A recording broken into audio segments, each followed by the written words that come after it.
Contract complete করে নেবা, সেটা হলো কত টাকা দেবে, মোটরসাইকেল দেবে কি দেবে না শুনিয়ে নেবা ভালো করে। শ্বশুর বাড়ির চাপ দিয়ে কন্ট্রাক্ট করে যৌতুকের মোটরসাইকেল রাস্তায় চলবে না, খালের মধ্যে দিয়ে চলবে। ট্রাকের ফাঁসাদ তল দিয়ে ঢুকে ওই দিক দিয়ে নাক দিয়ে বার হয়ে চলে যাবি, গাড়ি চলে যাবে, তুই ফতে থাই যাবি। যারা যৌতুকের মোটরসাইকেল শ্বশুর শাশুড়িরে প্রেসার দিয়ে মোটরসাইকেল আনছো, কালকে সকালবেলা শ্বশুররে আব্বা কবা তসবি গুনে 100 বার পায়ে ধরে মাপসাইয়ে ফেরত দিবা, চাবিটা দিয়ে দিবা, নীতি না চালিয়ে ফেরত দিবা। তবে শ্বশুর খুশি হয়ে যদি বিমানও কিনে দেয় তোমার চাওয়া ছাড়া, তা তোমার জন্য জায়েজ, সমস্যা নেই। শ্বশুর বিমানও কিনে দেয় যদি খুশিতে, হ্যাঁ আমার পছন্দের জামাই, তার বিমান কিনে দেবো, হ্যাঁ জায়েজ আছে, কিন্তু চাইয়ে একটা সুইও নিতে পারবে না, একটা সুতোও নিতে পারবে না। আর তুমি এই খয়রাত কেন করতে যাবা? খয়রাত করতে জায়গা পাও না? মডেল মসজিদের ওখানে থাল নিয়ে বসে থাক, আমরা যাতায়াতের পথে 2-4 টাকা দিয়ে যাবো। তুই বিয়ে করে শ্বশুর বাড়ি কেন খয়রাত করি? মোটর সাইকেল দিতে হবে, আন কিনে দিতে হবে। আবালের বেটা আবাল, না গালিয়ে পারলাম না। এদিক যৌতুকের মাল সব হারাম, শুয়োরের গু খাওয়া যেমন হারাম, এর চেয়ে নিচে এর ভাষা নাই। শুকরের পায়খানা খাওয়া যেমন হারাম, নিজে পায়খানা করে যে খাওয়া যেমন হারাম, যৌতুকের টাকা সেরকম হারাম। যে লোক যৌতুক খাবি কপাল তার পড়বে, যে কপাল তার পড়বে, বহু আছে কপাল পড়ার পথ, সেগুলো সেদিন বুঝবি। কাজে যৌতুক হবে না। এবার কয় যৌতুক হবে নাই যখন, এত শক্ত কথা হুজুর বল, কথা হবে না। যৌতুক যখন খাওয়াই যাবে না, তাহলে একেবারে নামের ওসিলায় কিয়ামতে তার অনেক লাভ আছে। 7ম দিন তার নামে আকিকা করবেন, ছেলে হলে 2 ছাগল, মেয়ে হলে 1 ছাগল। আস্ত গরু দিলেও দোষ নেই, আস্ত গরু দিলেও দোষ নেই। খাওয়াই দেবেন মানুষকে, চাইরে না পয়সাও কালেকশন করতে পারবেন না। আকিকা খাওয়াইয়া আলখাতা খোলে, খোয়াড়েরটা বানাইয়া মোহরিয়ারটা বসায় দাও, টাকা দাও। টাকায় দিয়ে খাবো, তা তোর বাড়ি যাবো কে? খান সিনাক্স আছে না, গোপালগঞ্জ হোটেল আছে না, ওই জায়গা আমি টাকা দিয়ে খাবো, তোর বাড়ি খাতে যাবো কে? সাইড দিয়ে খাইয়া ব্যারিকেড দিয়ে টাকা দিয়ে যাও। এই যত শয়তানি শুরু করে দেয়। আবার ওই বিয়ে করে বউ বাড়িয়ে নিয়ে আর একটা খাওয়া, তার নাম রাখছে বউ ভাত, আরবিতে কয় অলিমা, এটা খাওয়ানো সুন্নাত। এই বউ ভাতে কালেকশন করা টাকা, বউ ভাত খাওয়াইয়া কালেকশন করা টাকা হারাম, শুয়োর বেচাটা আর মতো হারাম। বউবাদ করিয়া কালেকশন করা টাকা শুয়ার বেচা টাকার মতো হারাম। আকিকা খাওয়াইয়া কালেকশন করা টাকা শুয়ারের গোস্তের মতো হারাম। এগুলো থেকে বাদ দেন, মানুষকে আল্লাহর রাস্তায় কিছু খাওয়ানো শেখেন, কিছু ফ্রি খাওয়ানো শেখেন। আর কতকালই ব্যবসায়ীরা খাবেন? ফিরে যাইয়া 7-8 বছর পরে যখন মুসলমানি দিয়েছে, মুসলমানি দিয়ে ফিরে আবার 3 দিন মাইক বাসাইয়া দেশের দাওয়াত টাওয়াত দিয়ে গরু দুটো মারিয়ে দিয়ে ধুমসা কালেকশন, 10 লাখ টাকায় খরচ, 20 লাখ টাকা ইনকাম হয়েছে। বাপ এখন হুশ হারা হয়ে গেছে। আল্লাহ, এক মুসলমানিতে এই ইনকাম, ছেলে যদি আর একটা থাকতো তাহলে তো আরো 20 লাখ হয়ে যেত। কি এর বুড়োকালে নিজে আর একবার মুসলমানি নেমনি, ভালোই ইনকাম নিয়ে ফেল। দাতালের দল সব শয়তানি বাদ দাও। মুসলমানি অনুষ্ঠানে খাওয়াইয়া কালেকশন হারাম, বলেন কালেকশন এসব বাদ দেওয়া যাবে তো? আমরা চর মানিক দেয়া লতিপুর ইউনিয়ন না, আমরা এই ইউনিয়ন থেকে এই সুন্নতগুলো ইনশাল্লাহ চালু করে দেব। কেউ হতে চান? আমরা সাহাবায়ে কেরামের দলে, কথা বলুন ঠিক কিনা? আমরা নবীর দলে, বলুন ঠিক কিনা? আমরা উলামায়ে কেরামের দলে, ঠিক কিনা? আমরা বলবো, স্লোগান দেব, আলেম উলামা যেখানে, কুরআন সুন্নাহ যেখানে। দুটি হাত কি উঁচু করবেন? দুটি হাত। আরে অন্য এলাকা জেলা এলাকা আমার দেখাইতে হবে, দেখ গোপালগঞ্জেরা ধর্মের সাথে আছে না নাই। স্লোগান হবে, নারায়ে তাকবীর, আল কুরআন যেখানে, আল হাদিস যেখানে, কুরআন সুন্নাহ যেখানে, উলামা হক্কানি যেখানে, কওমি আলেম যেখানে, ধর্ম আছে যেখানে, জুলুম আছে যেখানে, অন্যায় আছে যেখানে, দুর্নীতি যেখানে, বিয়াদবি যেখানে, নারায়ে তাকবীর। আল্লাহ হাতগুলোরে কাবার গায়ে পৌঁছাই দিও। নবী পাকের সাথে কিয়ামতে মুসাফায় হাত মিলানোর তৌফিক দিও। আমার প্রাণ প্রিয় বন্ধু যুবকরা, আমলীগ, যুবলীগ, ছাত্রলীগ, যে লীগই আমরা করি না কেন, আমরা কখনো বেয়াদবি করিব, ঠিক আছে তো ইনশাআল্লাহ? নবী আব্দুল্লাহি ওয়া রাসূলুহু সাল্লাল্লাহু তাআলা আলাইহি ওয়া আলা আলিহি وأصحابه وبارك وسلم تسليما كثيرا أما بعد فأعوذ بالله من الشيطان الرجيم بسم الله الرحمن الرحيم لقد كان لكم في رسول الله أسوة حسنة ثم قال الله تعالى وإنك لعلى خلق عظيم وقال تعالى قل أطيعوا الله وأطيعوا الرسول وأولي الأمر منكم وقال محمد رسول الله صلى الله عليه وسلم بعثت لأتمم مكارم الأخلاق ثم قال النبي صلى الله عليه وسلم بعثت متعلما وقال النبي صلى الله عليه وسلم من أطاعني فقد أطاع الله ومن عصاني فقد عصى الله أو كما قال عليه الصلاة والسلام سبحانك لا علم لنا إلا ما علمتنا إنك أنت العليم الحكيم جزى الله عنا محمدا ما هو أهله سبحان الله وبحمده سبحان الله العظيم رب اشرح لي صدري ويسر لي أمري واحلل عقدة من لساني يفقه قولي رب زدني علما اللهم أرنا الحق حقا وارزقنا اتباعه وأرنا الباطل باطلا وارزقنا اجتنابه সকলে বলি আমিন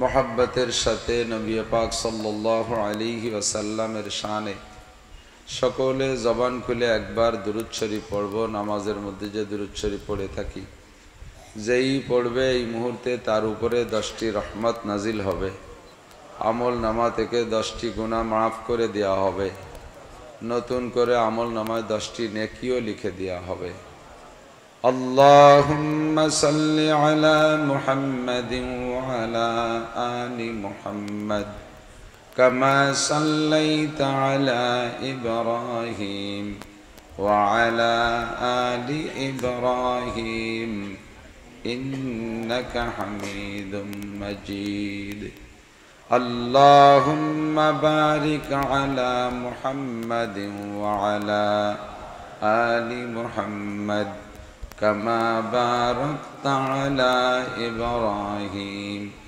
وعلى آل إبراهيم إنك حميد مجيد ঐতিহ্যবাহী চরমানিকদে পশ্চিম চরপাড়া পশ্চিমপাড়া জামে মসজিদ ও ঈদগাহ কমিটি কর্তৃক আয়োজিত আজকের নুরানি কুরআনি মাহফিল অধ্যকার মাহফিলের সম্মানিত সভাপতি জনাব হাফেজ সেকেন্দার আলী সাহেব হাফিজাহুল্লাহ, মসজিদের সুযোগ্য ইমাম সাহেব, এ অঞ্চলের অনেক অনেক ইমাম আইম্মায়ে মাসাজিদ, ওলামায়ে কেরাম, প্রাণপ্রিয় আমার দেশবাসী, অত্যন্ত মহব্বতের গোপালগঞ্জবাসী, আল্লাহ তাবারক ওয়া তাআলার শাহী দরবারে তার অসংখ্য নিয়ামতের জন্য আমাদের পক্ষ থেকে পাঠাই অসংখ্য শুকর। সবচেয়ে বড় শুকরিয়া যে আল্লাহ তাআলা এই বর্ষাকালে আজকে মাহফিল উপলক্ষে আমাদের জন্য আবহাওয়া অনুকূল রেখেছেন। আরবিতে মাসটার নাম রবিউল আউয়াল মাস, জানা আছে সবার? কি মাস একটু বলি, কি মাস? জানুয়ারি, ফেব্রুয়ারি, সেপ্টেম্বর বললে কোনো নেকি হবে কিনা তা আমি বলবো না। ভাদ্র, আশ্বিন বললে নেকি হবে কিনা সেটাও আমি বলবো না। তবে রবিউল আউয়াল মাস মুখস্থ রাখলে কমপক্ষে একটা নেকি হবে, বরঞ্চ 100 শহীদের নেকি হবে। আরবি নাম, আরবি মাসের নাম এবং তারিখ মুখস্থ রাখা, স্মরণ রাখা সুন্নতে মুআক্কাদায়ে কিফায়া। আর যে সময় দুনিয়া থেকে সুন্নতগুলো যে কোনো কারণে মুসলমানদের অলসতা হোক, অবহেলা হোক অথবা অমুসলমানদের ষড়যন্ত্রের শিকার হইয়া সুন্নতগুলো ধীরে ধীরে মুসলমানদের থেকে বিলুপ্ত হতে থাকে, এমন মুহূর্তে একটা সুন্নতের অনুসরণ করলে, আমল করলে আল্লাহর নবী বলেন ফালাহু আজরু মিয়াতি শাহিদ, তাকে 100 শহীদের সওয়াব দান করা হয়। আমার যুবকরা, তোমরা সোয়াবের মোহাব্বত বোঝো না। তোমরা এখনো চানাচুর, বাদাম, মোবাইল এর মোহাব্বত বোঝো। বুড়ো হলি নেকির মোহাব্বত বুঝবা, কিন্তু যখন বুঝবা তখন বুঝে কাম হবে না।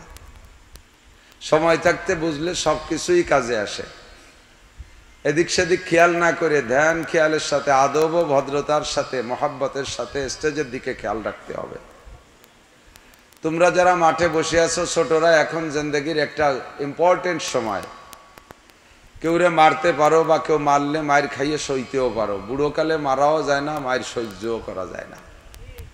অ্যাকশন রিয়াকশনের বয়স এখন এইটা। সারা রাত পরিশ্রম করে ইবাদত করার রায় তো এইটা, সারা রাত পরিশ্রম করে গুনাহ করার রায় তো, গুনাহ করার বয়সও এইটা। তো এই বয়সটাকে যদি তুমি সময় মতো কাজে লাগাইতে পারো, তাহলে কিয়ামতের ময়দানে যখন মাথার 4 আঙ্গুল উপরে সূর্য থাকবে, কথা কি বিশ্বাস হয়? এখন পৃথিবীর থেকে সূর্যটা 9,30,00,000 মাইল দূরে। তো 9,30,00,000 মাইল দূরের সূর্য এই আশ্বিন মাসে সূর্যের তাপ কমে আসার সময়, তাই গরমে অসহ্য হয়ে যাচ্ছি। আর এই সূর্যটা যদি মাথার মাত্র 4 আঙ্গুল উপরে থাকে, পরিস্থিতি কেমন হবে? মাথার মগজ গলে গলে নাক দিয়ে বের হবে। মানুষ কাঁদতে কাঁদতে চোখের পানি শেষ হয়ে যাবে, রক্ত বের হওয়া শুরু হবে, কান্না শেষ হবে না। রক্ত শেষ হয়ে যাবে, কান্না শেষ হবে না, পুজ বের হওয়া শুরু হবে চোখ দিয়ে। মাথা তালু ফেটে যাবে, কান তালা ফেটে যাবে, নাক দিয়ে, মুখ দিয়ে, চোখ দিয়ে, কান দিয়ে রক্ত পুজ বের হওয়া শুরু হবে। সব শেষ হয়ে যাবে, কান্না শেষ হবে না। এত হিট, এত গরম, এত অসহনীয় পরিস্থিতি। এ খবর আমার আব্বা বলে নাই, আমার দাদা বলে নাই, আমি বলি নাই, এদেশের কোনো নেতাগোতার বক্তব্য নাই। বিশ্বনবী মুহাম্মদুর রাসূলুল্লাহ সাল্লাল্লাহু আলাইহি ওয়াসাল্লামের বাণী। সত্য না মিথ্যা? যদি এটাকে অন্তঃকরণে মনে প্রাণে বিশ্বাস করে থাকেন, তাহলে পরিস্থিতিটা কেমন হবে বলে 2-5 সেকেন্ড একটু চক্ষু বন্ধ করে ভেবে দেখেন। ওখানে কোনো ছায়া নাই, কোনো একটা মরা খেজুর গাছও নাই যে তার নিচে একটু মাথা গুজবেন। কোনো ছায়া নাই। ইয়াউমা লা জিল্লা ইল্লা জিল্লুহু, হাদিস পরিষ্কার সহিহ হাদিস। ওদিন কোনো ছায়া থাকবে না একমাত্র আল্লাহর আরশে আজিমের ছায়া ছাড়া। ওই ছায়ার নিচে যাওয়ার জন্য মানুষ হন্য হয়ে, পাগল হয়ে ছোটাছুটি করবে। নবী আলাইহিস সালাতু ওয়াস সালামের দেওয়া বক্তব্য অনুযায়ী, প্রস্তাব ও দাবি অনুযায়ী আল্লাহ পাক রব্বুল আলামিন কয়েক গুণের মানুষকে ফেরেশতাদের মাধ্যমে বাছাই করে নিয়ে ওই আরশে আজিমের ছায়ার নিচে বসাইয়া নবী আলাইহিস সালাতু ওয়াস সালামকে বলবেন, আগে তুমি হাউজে কাউসার পান করাও। নবী পাক হাউজে কাউসার পান করায় সকলের কলিজারে ঠান্ডা কইরা আরশের নিচে বসাই দিয়া এরপরে আল্লাহ পাক রব্বুল আলামিনের কাছে বলবে, আল্লাহ হাউলাই আজিয়াফিল মুকাররম, এরা সব আমার ভিআইপি মেহমান। আমি যেভাবে দুনিয়ায় জীবনযাপনের কথা বলেছি আমার উম্মত সেভাবে জীবনযাপন করে আসছে। প্রথম এই যাদেরকে দেখছো তারা এক গ্রুপ, দ্বিতীয় যাদেরকে নিয়ে আসছে এই পাশে তারা আমার সেকেন্ড দল। এরা হলো শাবুন নেশাফি ইবাদাতিল্লাহ। এরা গোপালগঞ্জের মতো গরম জেলায় বসবাস করেও জিন্দগিটাকে নরমভাবে তৈরি করেছে। এরা যুবক যৌবনকালটা অতিবাহিত করেছে দিনের মাধ্যমে, ধর্মের মাধ্যমে, সভ্যতার মাধ্যমে, ভদ্রতার মাধ্যমে। আমি নবী পাকের আদর্শ মেনে চলছে। আল্লাহ এরা তোমার খাস মেহমান। আল্লাহ পাক বলবেন আজলিসুম তাহতা আরশি, আমার আরশের নিচে তাদেরকে বসাইয়ে দাও। কন্যা সুবহানাল্লাহ। পরিস্থিতি মাঠটার কেমন তা তো বুঝতেছেন। আর সেই জায়গা কোনো ছায়া নাই আল্লাহর আরশের ছায়া ছাড়া। আমার প্রাণপ্রিয় গোপালগঞ্জের যুবকরা যদি ওই ছায়ার নিচে বসতে হয় তাহলে এমন একটা স্বভাব আর চরিত্র গঠন করে যেতে হবে এখন থেকেই। এজন্য মাঠে বসা থাকা অবস্থায় ওয়াজ শুনতে আসা থেকে শুরু থেকে শেষ পর্যন্ত কোনো প্রকার উশৃঙ্খলা কথার ভিতরে, চেহারার ভিতরে, চালচলনের ভিতরে, বসার ভিতরে কোনোভাবে যেন তোমাকে আমি বেয়াদব বলে ফেলতে না পারি। শুরু থেকে শেষ পর্যন্ত আদব আর ভদ্রতার সাথে তুমি বৈশা এই গুণটা যোগ্যতাটা নেওয়ার জন্য তুমি সবক নিবা। এখান থেকে যা বলা হবে সেটা তুমি ক্লাসের মতো মুখস্থ করে নিবা এবং বাকি জিন্দেগিতে এটা বাস্তবায়ন করার চেষ্টা করবা। আল্লাহ তাআলা আমাদের এই যুবকদেরকে আরশে আজিমের নিচে ছায়ার ব্যবস্থা করে দেন। সবাই বলি আমিন। মাসটার নাম রবিউল আউয়াল মাস। কি মাস? মুখস্থ করলে 100 শহীদের সওয়াব। বলেন সুবহানাল্লাহ। 100 শহীদের সওয়াব কি কম? শহীদ মানে বাংলাদেশি শহীদ না। বাংলাদেশে তো হিন্দু নামেও শহীদ লাগে, শহীদ গয়েশ্বর চন্দ্র, শহীদ হরিপদ, এ শহীদ না। নবী পাক বলেন যারা উহুদ, বদর, খন্দক, খয়বারে গিয়ে আমার সঙ্গে হইয়া কাফেরের মোকাবেলায় লড়াই করতে করতে গলা কাটাই দেয়া তীর তরবারির আঘাতে মৃত্যুবরণ করেছে, এই রকম শহীদের 100 শহীদ, বদরে 14 জন, উহুদে 70 জন, এই রকম শহীদের 100 শহীদের নেকিকে এক পাল্লায় করলে যে পরিমাণ হবে, আমার আখেরি জামানার উম্মত যদি একটা সুন্নতের পর আমল করে আল্লাহ তাআলা তাকে সেই পরিমাণ নেকি দান করবেন। কাজেই প্রত্যেকটা সুন্নত আমি খুঁজে খুঁজে বের করে আমল করার চেষ্টা করবো আজ থেকে, প্রতিজ্ঞাবদ্ধ। ঠিক আছে না ইনশাআল্লাহ? মাসটার নাম রবিউল আউয়াল মাস। এ মাসকে বাংলাদেশ, ভারত, পাকিস্তান 2-3 দেশে 12 তারিখটাকে ঈদে মিলাদুন নবী হিসেবে উদযাপন করে। আলোচনার দিকে যাব তার আগে মাসটার নাম এসে গেল বিদায় মাসের কিছু খারাফাত, এ মাসের ভিতরে কিছু শরিয়াত বিরোধী কাজও হয়ে থাকে, কিছু বেদাতের প্রচলন আছে ইবাদতের নামে। এর ভুলটা ভেঙে দেব ইনশাআল্লাহ। যেটা আমার ভিতরে আছে ভুল, কুরআন সুন্নাহ যদি আমাকে এটা মাইপে জুপে ভুলটা ধরায় দেয় তাহলে আমি ভুলটা পরিত্যাগ করতে রাজি আছি না ইনশাআল্লাহ। আমি নিজেও বহুত ভুলের ভিতরে ছিলাম। যখন কোরআন হাদিস পড়ি আর আসাতেজায়ে কেরাম উস্তাদদের কাছ থেকে শুনেছি এক একটা করে, আমার বিগত ভুলগুলো আমি ছেড়ে দিতে বাধ্য হয়েছি। কারণ এটা পূর্বে থেকে কিভাবে আমাদের কাছে আসছে সেই ইতিহাস, লম্বা ইতিহাস, তা বলতে যাব না। বাকি যখন আমার সামনে কোরআন হাদিসে আইসে আমার ভুলটা ধরায় দেবে, আমার বিগত জীবনের সব ভুল আমি সাফ করে সহি যেটা পাবো এটা আমল করার জন্য চেষ্টা করব। আল্লাহ তাআলা আমাদেরকে তৌফিক দান করে, বলেন আমিন। এই মাসটা বড় আনন্দের মাস, বলেন আলহামদুলিল্লাহ। কেন আনন্দের মাস? এ মাসে আমাদের নবী দুনিয়া এসেছিলেন। কোন নবী? মুহাম্মাদুর রাসূলুল্লাহ। বলেন না মুহাম্মাদুর রাসূলুল্লাহ। ওয়াল্লাযীনা মাআহু আশিদ্দাউ আলাল কুফফার রুহামাউ বাইনাহুম তারাহুম রুকআন সুজদান ইয়াবতাগুনা ফাদলাম মিনাল্লাহি ওয়া রিদওয়ানা সীমাহুম ফি ওজুহিহিম মিন আথারিস সুজুদ। সূরা ফাতার ভিতরে আল্লাহ পাক রব্বুল আলামিন ডাইরেক্ট আমার নবীর নাম উচ্চারণ করেছেন। এই নবীর নাম মুহাম্মাদুর রাসূলুল্লাহ। নবীর একটু ফজিলাত শুনি। কেমন ফজিলাত? নবী আলাইহিস সালাম বলেন, নবী আলাইহিস সালাতু ওয়াস সালাম বলেন, আনা নবিয়্যুন ওয়া আদামু বাইনাল মা'i ওয়াত তিন। হে দুনিয়ার মানুষ, দুনিয়ার সবচাইতে প্রথম মানুষটার নাম কি? হ্যাঁ, আপনারা জানেন না? মিস্টার বান্দর, আদম। যারা বলে বান্দরের থেকে মানুষের উৎপত্তি, তারা মানুষ না অমানুষ?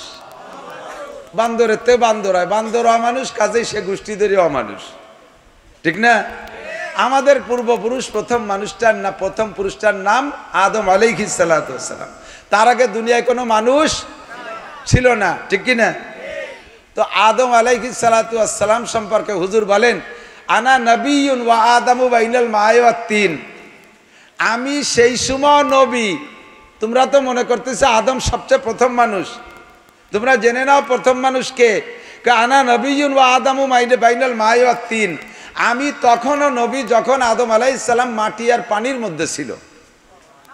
তার মানে আদম অস্তিত্বে আসে নাই, আমি সে সময় নবী। কন্যা সুবহানাল্লাহ। তাহলে আদম নবীর সৃষ্টি আগে না আমার নবীর সৃষ্টি আগে? আমাদের নবীর সৃষ্টি আগে, ঠিক কি ঠিক না? এসে গেলে একটু বলি, জিবরিল আলাইহিস সালাতু ওয়াস সালাম বিভিন্ন সময় বিভিন্ন রং ধরে আসতেন। ফেরেশতাদের বৈশিষ্ট্য হলো ইয়াতাশাক্কালু বিআশকালিম মুখতালিফা। ফেরেশতারা বিভিন্ন রূপে রূপান্তরিত হতে পারে।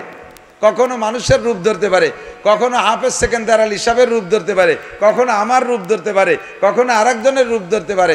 তো বেশিরভাগ সাহাবায়ে কিরামদের ভিতরে দেহিয়াই কালবি এক সাহাবা ছিলেন, উনার রূপ ধরে বেশি আসতেন। আল্লাহু আকবার। একদা জিবরিল আলাইহিস সালাতু ওয়াস সালাম আসছেন। ফাতেমা রাদিয়াল্লাহু তাআলা আনহা জিবরিল আলাইহিস সালামকে দেখে চিনে ফেলাইছে। তো চিনে সম্বোধন করছে, সালাম দিয়ে বলছে, আসসালামু আলাইকুম চাচা, ছোট চাচা কেমন আছেন? ছোট কাকা, আমাদের গোপালগঞ্জ, আমাদের এলাকায় কি কয়, দুদু যান, দুদু কেমন আছো? তো জিবরিল আলাইহিস সালামকে বলছেন, দুদু কেমন আছেন? তো দুদু তো বাপের ছোট ভাই, দুদু আয়। বড় হলি তো চাচা, বড় কাকা, মাঝি কাকা, সাজি কাকা, এভাবে। ছোট হলি দুদু আয়। তো ছোট কাকা আর দুদুকে যখন সম্বোধন করছে, জবাব দিয়ে জিবরিল আলাইহিস সালামের মুখটা একটু বেজার বেজার ভাব। হুজুরের কাছে গেছেন জিবরাইল, হুজুর বলছেন, জিবরাইল আজকে কি কোনো অ্যাক্সিডেন্ট হয়েছে নাকি যে আপনার মুখ মলিন মলিন ভাব? তো জিবরিল পরিষ্কারবাদী, উনি বললেন, না তেমন কিছু না, ফাতেমা আমারে ছোট কাকা কইছে।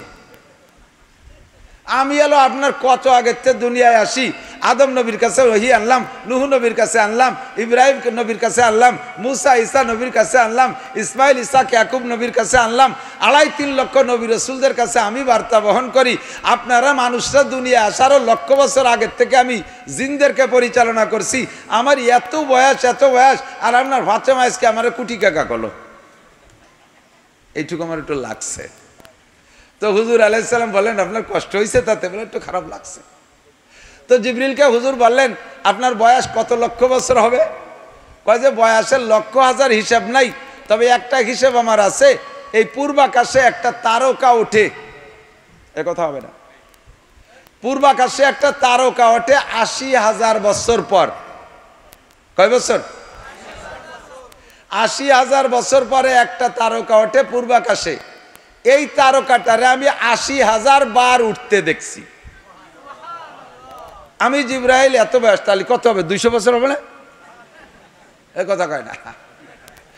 80,000 বছর পর তারকা ওঠে, আর তারে 80,000 বার উঠতে দেখছি। তাহলে বলেন আমি কত পুরনো ব্যক্তি। আর আমারে ফাতেমা ছোট কাকা কয়। তো হুজুর আলাইহিস সালাম বললেন, শেষের 80,000 বছর কি পড়ছে? শেষবার যে উঠবে তারকা, যে 80,000 বছর পড়লে সেই টাইমটা কি হয়েছে? কয় সেই টাইমটা বেশ কিছুদিন আগে হয়ে গেছে, কিন্তু তারাটা উঠতিছে না, আমি তো চিনতে পেরে গেছি।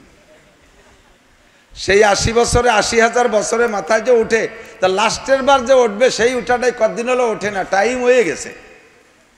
হুজুর বললেন, আপনি আসেন, আমার পিছনে আসেন। পিছনে নিয়ে হুজুর বললেন, আমার জামা তোলেন, আমার গেঞ্জি উঠান।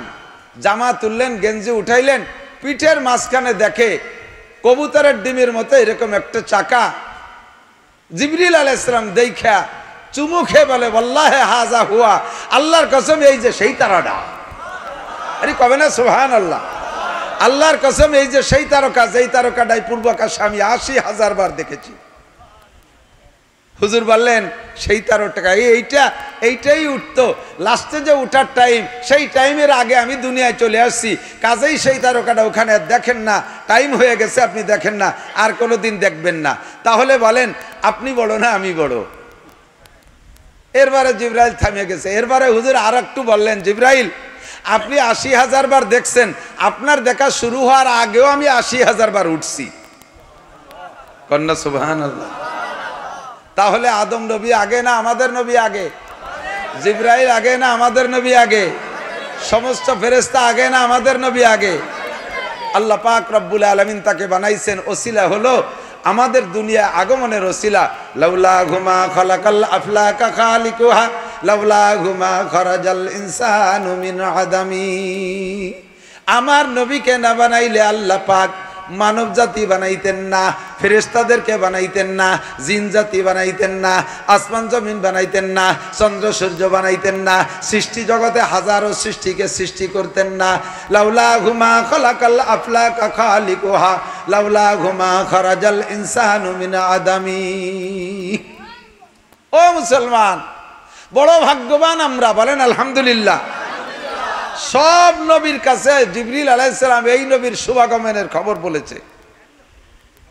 প্রত্যেক নবী নবী পাকের কারামতি, শরাফাত, বুজুর্গি, বড়ত্ব, সম্মান, ইজ্জতের কথা শুইনা, জিবরিলের কাছে শুইনা আফসোস করে বলছে, আমি যদি আমাকে আল্লাহ নবী না বানাইয়া যদি ওই নবীর উম্মত বানাইতেন আর একটু খুশি বেশি হতাম। আল্লাহ আমাকে নবী বানাইছে আলহামদুলিল্লাহ, তবে ওই নবীর উম্মত হতে পারলে বেশি খুশি হতাম। কয়েকজন নবী প্রস্তাবও রেখেছেন, আল্লাহ পাক কবুল করেন নাই। অবশেষে একদিন আল্লাহু আকবার, ঈসা আলাইহিস সালাতু ওয়াস সালাম একদিন হাঁটতেছেন, হাঁটতে হাঁটতে একটা পাহাড়ের পাদদেশ দিয়ে যাচ্ছেন। তো ওই পাহাড়ের কাছে গেলে উনার একটু সকলে যে পাহাড়ে একটু উঠি। পাহাড়ে উঠার আগে দেখে পাহাড়ের গোড়ায় একটা পাথর, খুব সাদা একটা পাথর। এর ভিতরে বহুত সাদা আছে, সাদা জামা অনেক আছে।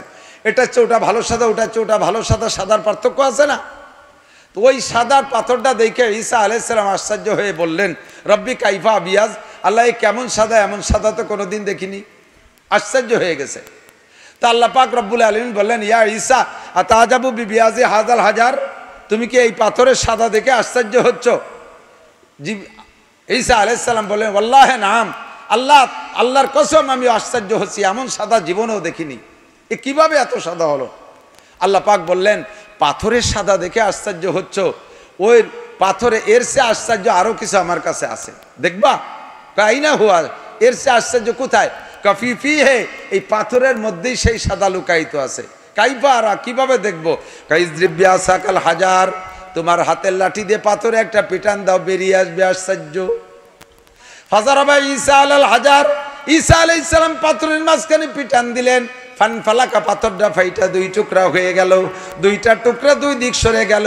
ফাখরাজা শাবুন ইউসাল্লি আলাল মুসাল্লা, দেখে পাথরের দুই টুকরা সরে যাওয়ার পরে জায়গাটা খালি হয়ে গেছে। মাঝখান থেকে একজন যুবক বেরিয়ে আসছে, একটা যুবক বের হলো। যুবকটা হাঁটাহাঁটি করছে না, পাথরের মধ্যে যে অবস্থায় ছিল ওই অবস্থায় আছে। যাই নামাজ আছে, যাই নামাজের উপরে দাঁড়িয়ে দাঁড়িয়ে নামাজ পড়তেছে, একের পর এক পড়েই যাচ্ছে, কথা কয় না। ঈসা আলাইহিস সালাম আশ্চর্য, আল্লাহ নিশ্চিদ্র পাথর, এর ভিতরে অক্সিজেন ঢোকে না, শ্বাস ছাড়লে কার্বন ডাই অক্সাইড বেরোয় না, এর মধ্যে খানা দানার কোনো ব্যবস্থা নাই, এমন নিশ্চিদ্র শক্ত পাথরের ভিতরে মানুষ ঢুকলো কি কইরা? আবার মানুষটা জীবিত থাকলো কি কইরা? আবার পাথরের মধ্যে দাঁড়িয়ে দাঁড়িয়ে নামাজ পড়ে। দেখি যুবকের কাছে তার ইতিহাস শুনবো। আশ্চর্য হয়ে চোখ বড় হয়ে দাঁড়িয়ে আছে। যুবক যখন সালাম ফিরাইছে, ঈসা আলাইহিস সালাম যুবককে জিজ্ঞেস করেছেন, ইয়া আব্দুল্লাহ কাম তা'বুদাল্লাহ ফি হাদাল হাজার, ওগো আল্লাহর যুবক, আল্লাহর বান্দা, তুমি এই পাথরের মধ্যে কতকাল ইবাদত করো? পাথরের মধ্যে কতকাল? যুবক জবাব দেয়, তাকরিবান 400 আম, আনুমানিক আমি 400 বছর পাথরের মধ্যে নামাজ পড়ি। কত বছর? 400 বছর আমি নামাজ পড়ি। 400 বছর পাথরের মধ্যে আমি বন্দী হয়ে গেছি। ও বন্ধুরে, ঈসা আলাইহিস সালাম আবার নতুন করে আশ্চর্য বেড়ে গেল। আল্লাহু আকবার। আরে আমি নামাজ পড়ি, কিরাতটা সুন্দর পড়ি, ইমাম সাহেব কণ্ঠ ভালো, কিরাতের ভিতরে আমার রিয়া আসে, আমার কিরাত সুন্দর শুনে মুসল্লিরা সাবাস দেবে, বাহাবা দেবে। আমি মুসল্লি চরমুনায় যাইয়া পাগড়ি পরে আসছি, এখন সব জায়গা পাগড়ি পরে ঘুরি, মানুষে আমার পাগড়ি দেখে প্রশংসা করবে। আমি মসজিদের ভালো কাজ করে দিছি, টাইলস দিয়ে দিছি, রাস্তাঘাটে চার দোকানে বসে গল্প মারি, এই মসজিদের সব টাইলস আমি দিয়ে দিছি যাতে মানুষে আমারে প্রশংসা করে। করে, নামাজটা সুন্দর করে পড়ি যাতে মানুষে আমারে প্রশংসা করে, আমি তিলাওয়াত সুন্দর করে করি যাতে মানুষে আমার প্রশংসা করে। মানুষের কাছ থেকে প্রশংসা পার লোভ করলি ওই ইবাদতে 5 পয়সারও নেকি থাকে না। এই যুবক পাথরের মধ্যে ইবাদত করেছে, তার নামাজ কেউ দেখে নাই, তার রুকু কেউ দেখে নাই, তার সেজদা কেউ দেখে নাই, তার পাগড়ি কেউ দেখে নাই, তার কোনো কিছু কেউ দেখে নাই, দেখছে একমাত্র, জোরে বলেন কে? তাহলে এই যুবকের ইবাদতের মধ্যে কোনো ভেজাল নাই, একেবারে নির্ভেজাল ইখলাসের সাথে ইবাদত, তাও করছে 400 বছর। ঈসা আলাইহিস সালাম আশ্চর্য হয়ে বলেন, ও যুবক, মা ওয়াজাদতা ফি হাযাল হাজার বিইবাদাতিক, তুমি 400 বছর ইবাদত করে পাথরের মধ্যে কি পেয়েছো? আল্লাহ তোমারে নগদে কি দিয়েছে? যুবক বলে, ওয়াজাদতু শাইআ। আমার যুবক, আমার দিক তাকাও, তুমিও ইবাদত করো, আল্লাহ তোমারে দেবে। আল্লাহ শুধু ওই যুবকের আল্লাহ না, আল্লাহ আমাদেরও আল্লাহ। কথা বলেন ঠিক না? আল্লাহ আমাদেরও আল্লাহ। বরঞ্চ ওই যুবক ঈসা নবীর জামানার যুবক হইলে, আর তুমি হইলে মুহাম্মদুর রাসূলুল্লাহর জামানার যুবক, এই নবীর উম্মত, ওই যুবকের চাইতে যুবক এই জামানার যুবকের দাম 1000 গুণ বেশি। নড়াচড়া করবা না, মুখস্থ করো গেল, আর প্রতিজ্ঞা করো আমি ওই রকম যুবক হব ইনশাআল্লাহ। তুমি কি পাইছো রে যুবক 400 বছর ইবাদত কইরা?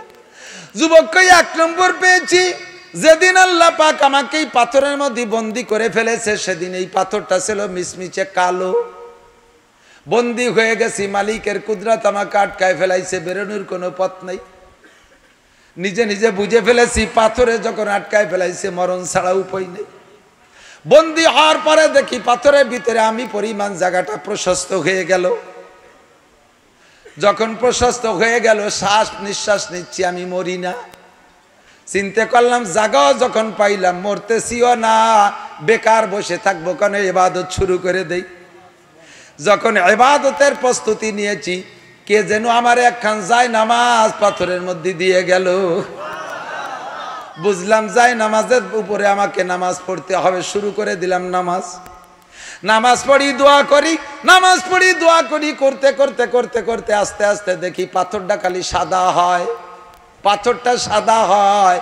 হইতে হইতে হইতে হইতে একদিন এমন সাদা হয়ে গেল, যদি আপনারা বাইরের থেকে আমাকে দেখেন না, আমি পাথরের মধ্যে বৈশা দুনিয়ার সব কিছু দেখি। এটাই হলো আমার ইবাদতের প্রথম প্রতিদান, যে ইবাদতের বদৌলতে আল্লাহ পাক এই কালো পাথরকে সাদা কইরা দেছে। 2 নম্বরে দেখে যায় নামাজের কেনিতে আনসিজন বেমৌসুমি তরু তাজা ফল। মা হাদা ইয়া শাবাব, ও যুবক এইটা কি? হাজার ইসতুম মিনাল্লাহ ইয়ারযুকুনি আল্লাহু তাআলা ফি কুল্লি ইয়াউমিন সালাসা মাররা মিনাল জান্নাহ। এইটা হলো আমার ইবাদতের প্রতিদান। প্রতিদিন রব্বুল আলামিন আমার জন্য জান্নাত থেকে একজন ফেরেশতার মাধ্যমে 3 বার এই আনসিজন ফল পাঠাইয়া দেয়। ঈসা আলাইহিস সালাম বিশাল আশ্চর্য, এখন বলতেই বাধ্য হয়েছে, আল্লাহ এই যুবকের মতো আবেদ মনে হয় দুনিয়ায় আর অতিবাহিত হয় নাই, আর বর্তমানে মনে হয় এত বেশি নেকির মালিক নাই। আমার বিশ্বাস এইরকম নিরঙ্কুশ ফ্রেশ পরিষ্কার পরিচ্ছন্ন ইবাদত করনেওয়ালা মানুষ কিয়ামতের আগে আর জন্ম নেবে না। কাজেই এই যুবকের মতো এত বড় আবেদ দ্বারা মনে হয় নাই আর হবে না। আশ্চর্য হয়ে বললেন, আল্লাহ তোমার দুনিয়ায় কি এত বড় আবেদ আর আছে আর হবে? আল্লাহ পাক জবাব দিলেন, ঈসা তুমি এই যুবকের ইমানের উপর আশ্চর্য হচ্ছ, তোমাকে একটা সুখবর শুনাইয়া দেই। তোমার পরে মিম্বাদিকা ইসমুহু আহমদ, তোমার পরে একজন নবী আসবে, যেই নবীর নাম হবে আহমদ মুহাম্মদুর রাসূলুল্লাহ সাল্লাল্লাহু আলাইহি ওয়াসাল্লাম। ওই নবীর উম্মতের যুবকরা, ওই নবীর উম্মতের যুবতীরা, ওই নবীর উম্মতের বুড়োরা, ওই নবীর উম্মতের বুড়িরা, ওই নবীর উম্মতের কৃষকরা, ওই নবীর উম্মতের শিক্ষিত জনতা, ওই নবীর উম্মতের আলেম পাবলিক, এনিম্যান এভরিবডি, তাদের জন্য আমি প্রত্যেক বছরে একটা রাত বরাদ্দ রেখেছি। রাতটার নাম হলো লাইলাতুল কদর। ওরা যদি 1 রাত জেগে ইবাদত করে, এই যুবক 400 বছর ইবাদত করে যেই পরিমাণ নেকির অধিকারী হয়েছে, তাদেরকে 1 রাত্রে তার চাইতে বেশি নেকি দেয়া হবে। ঈসা আলাইহিস সালাম, আরে ভাই, যে যা বোঝে সে তা খোঁজে, কতক্ষণ? যে যা বোঝে সে তা খোঁজে। আপনি বিড়ির মজা বোঝেন, বিড়ি কোন জায়গা আছে সে জায়গা খোঁজেন। আমারে 1 লাখ টাকা দিয়ে যদি কোন হুজুর স্টেজে বসে একটা বিড়ি খানে 1 লাখ টাকা দেবো, সম্ভব? বিড়ি আমি এই জায়গায় এক টান দেওয়ার সাথে সাথে সারা পৃথিবীতে বিড়ি চলে যাবে। এই জানেন যে টাওয়ারওয়ালারা, এরা ইউটিউবের মাধ্যমে সারা দুনিয়ায় পৌঁছে দেবে নাসির হুজুর বিড়ি খায়। এমনি ওরা যে থাম্বনেল দেয় মাঝে মাঝে, তা দেখলেই লজ্জা করে। আর যদি এক টান মারিয়ে দেয় ছবি সহ পাঠায় দেবে, বিড়ি আমি বাড়ি যাওয়ার আগে বিড়ি বাড়ি চলে যাবে, ঠিক না? আমি ওর মজা বুঝি না, বিড়ি আমি খুঁজি না। সাহাবায়ে কিরাম নেকির মজা বোঝে, নেকি কোন জায়গা আছে সেই জায়গা খোঁজে। তাবেঈনরা নেকির মজা বুঝেছে, নেকি কোন জায়গা আছে সে জায়গা খুঁজেছে। নবী রাসূলরা নেকির মজা বুঝেছে, নেকি কোন জায়গা আছে খুঁজেছে। সঙ্গে সঙ্গে ঈসা আলাইহিস সালাতু ওয়াস সালাম এই যুবকের নেকিতে এবং আল্লাহ পাকের দেয় ভবিষ্যৎবাণীতে আশ্চর্য হইয়া বলেন, ও আল্লাহ, তুমি কি আমারে আতাজআলুনি উম্মাতা যালিকান নবী, যেই নবীর উম্মতের এত এত পুরস্কার প্রতিদান, তাদের সামান্য ইবাদতে বস্তা ভরে নেকি দিবা? ও আল্লাহ, আমার একটি সেই নবীর উম্মত বানানো যায়। আল্লাহ পাক খুঁটা দিয়ে বললেন, ইয়া ঈসা জাআলতুকা নাবিয়্যান ওয়া রাসূলা, তোমারে নবী বানাইছি, রসুল বানাইছি। 3 দিন বয়সে জবান খুলে দিয়ে তোমার দ্বারা তোমার মায়ের সতীত্বের সাক্ষ্য দিয়াইছি। দুলনার ভিতরে দুলন্ত অবস্থায় তোমার আগে কেউ কথা বলে নাই। ও ঈসা, তোমাকে 3 দিন বয়সে ইনজিলের মতো বিশাল কিতাব দিয়েছি, তোমাকে 3 দিন বয়সে নবী এবং রসুল বলে ঘোষণা দিয়েছি। এত কিছুতে তুমি খুশি হইতে পারলা না, এরপরে তুমি সেই নবীর উম্মত হইতে চাও কেন? ঈসা আলাইহিস সালাম বলেন, আল্লাহ, যা তুমি দিয়েছো সব কিছুর উপরে আমি অসংখ্য শুকর আদায় করি, কিন্তু রব্বুল আলামিন আমার ইনজিলের ভিতরে কোন জায়গা লেখা নাই আমি চাই একবার আল্লাহ বললে 2 বার আল্লাহ বলার নেকি দিবা, 1 রাকাত নামাজ পড়লে 2 রাকাতের সওয়াব দিবা, 1 রাত ইবাদত করলে 2 রাত ইবাদতের নেকি দিবা।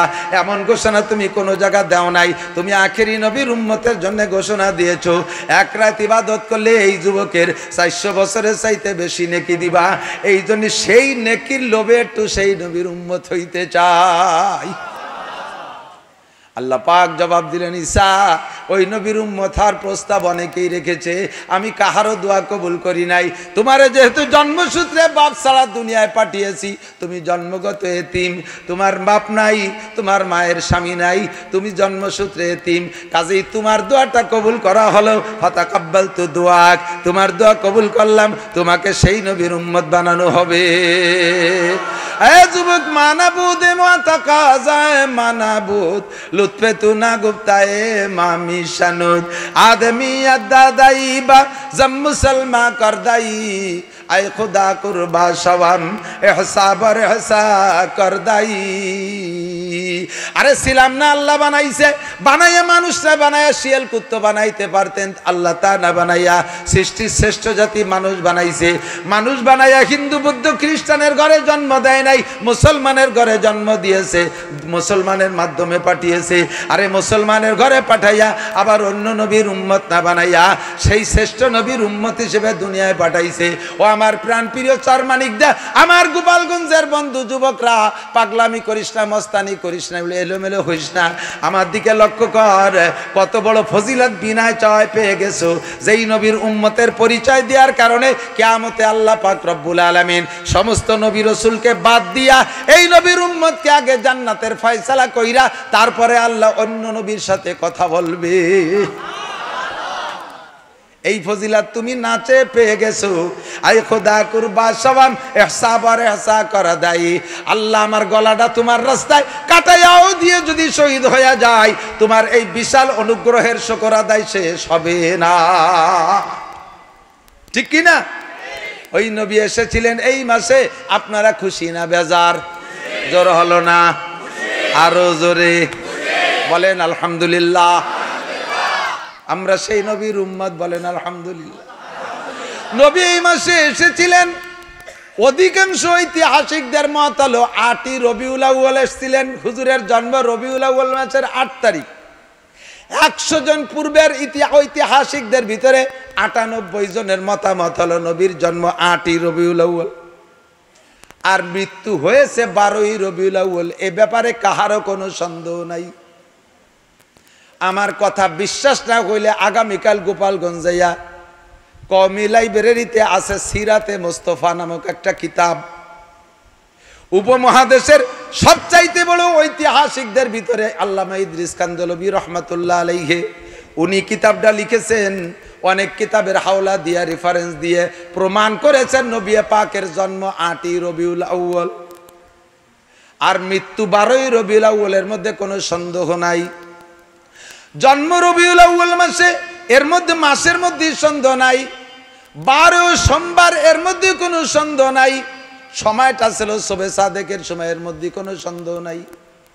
কিন্তু তারিখের ভিতরে গড়বড় বাইদা গেছে। কেন? এত বড় নবীর জন্ম তারিখ নিয়ে গড়বড়। আপনারা হুজুররা খালি মতানৈক্য করেন তাই গড়বড় বাঁধাইছেন। আসলে এত বড় নবীর জন্ম তারিখের মধ্যে গড়বড় হওয়ার কথা না। বন্ধুরে, এই নবী যে এত বড় নবী হবে, যে ঘরে জন্ম নিয়েছে সেই ঘরের কেউ তা জানতো না। কথা কন, তা কি জানতেন?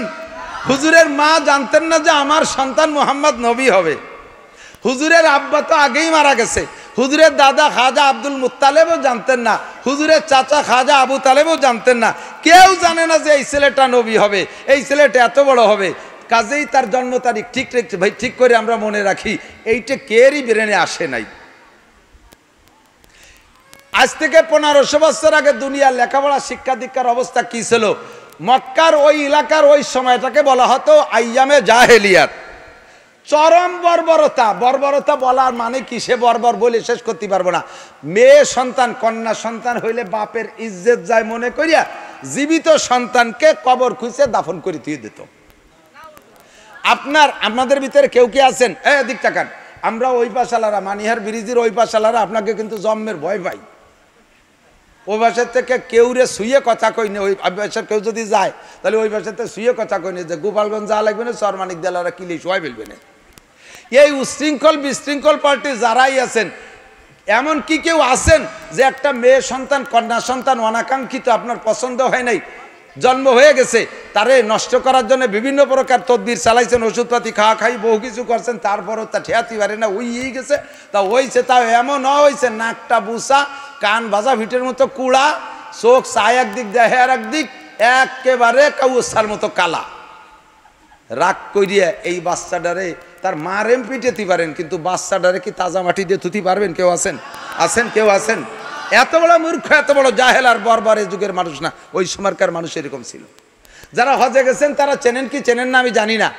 পাবলিক হাজি সাহেবদেরকে ওই মোয়াল্লেম হাজিরা এগুলো চিনেও না দেখানোর বয়তে। আর আমি তো কিতাবে পড়ি টড়ি একেবারে রন্দে রন্দে খুঁজে বেড়াই।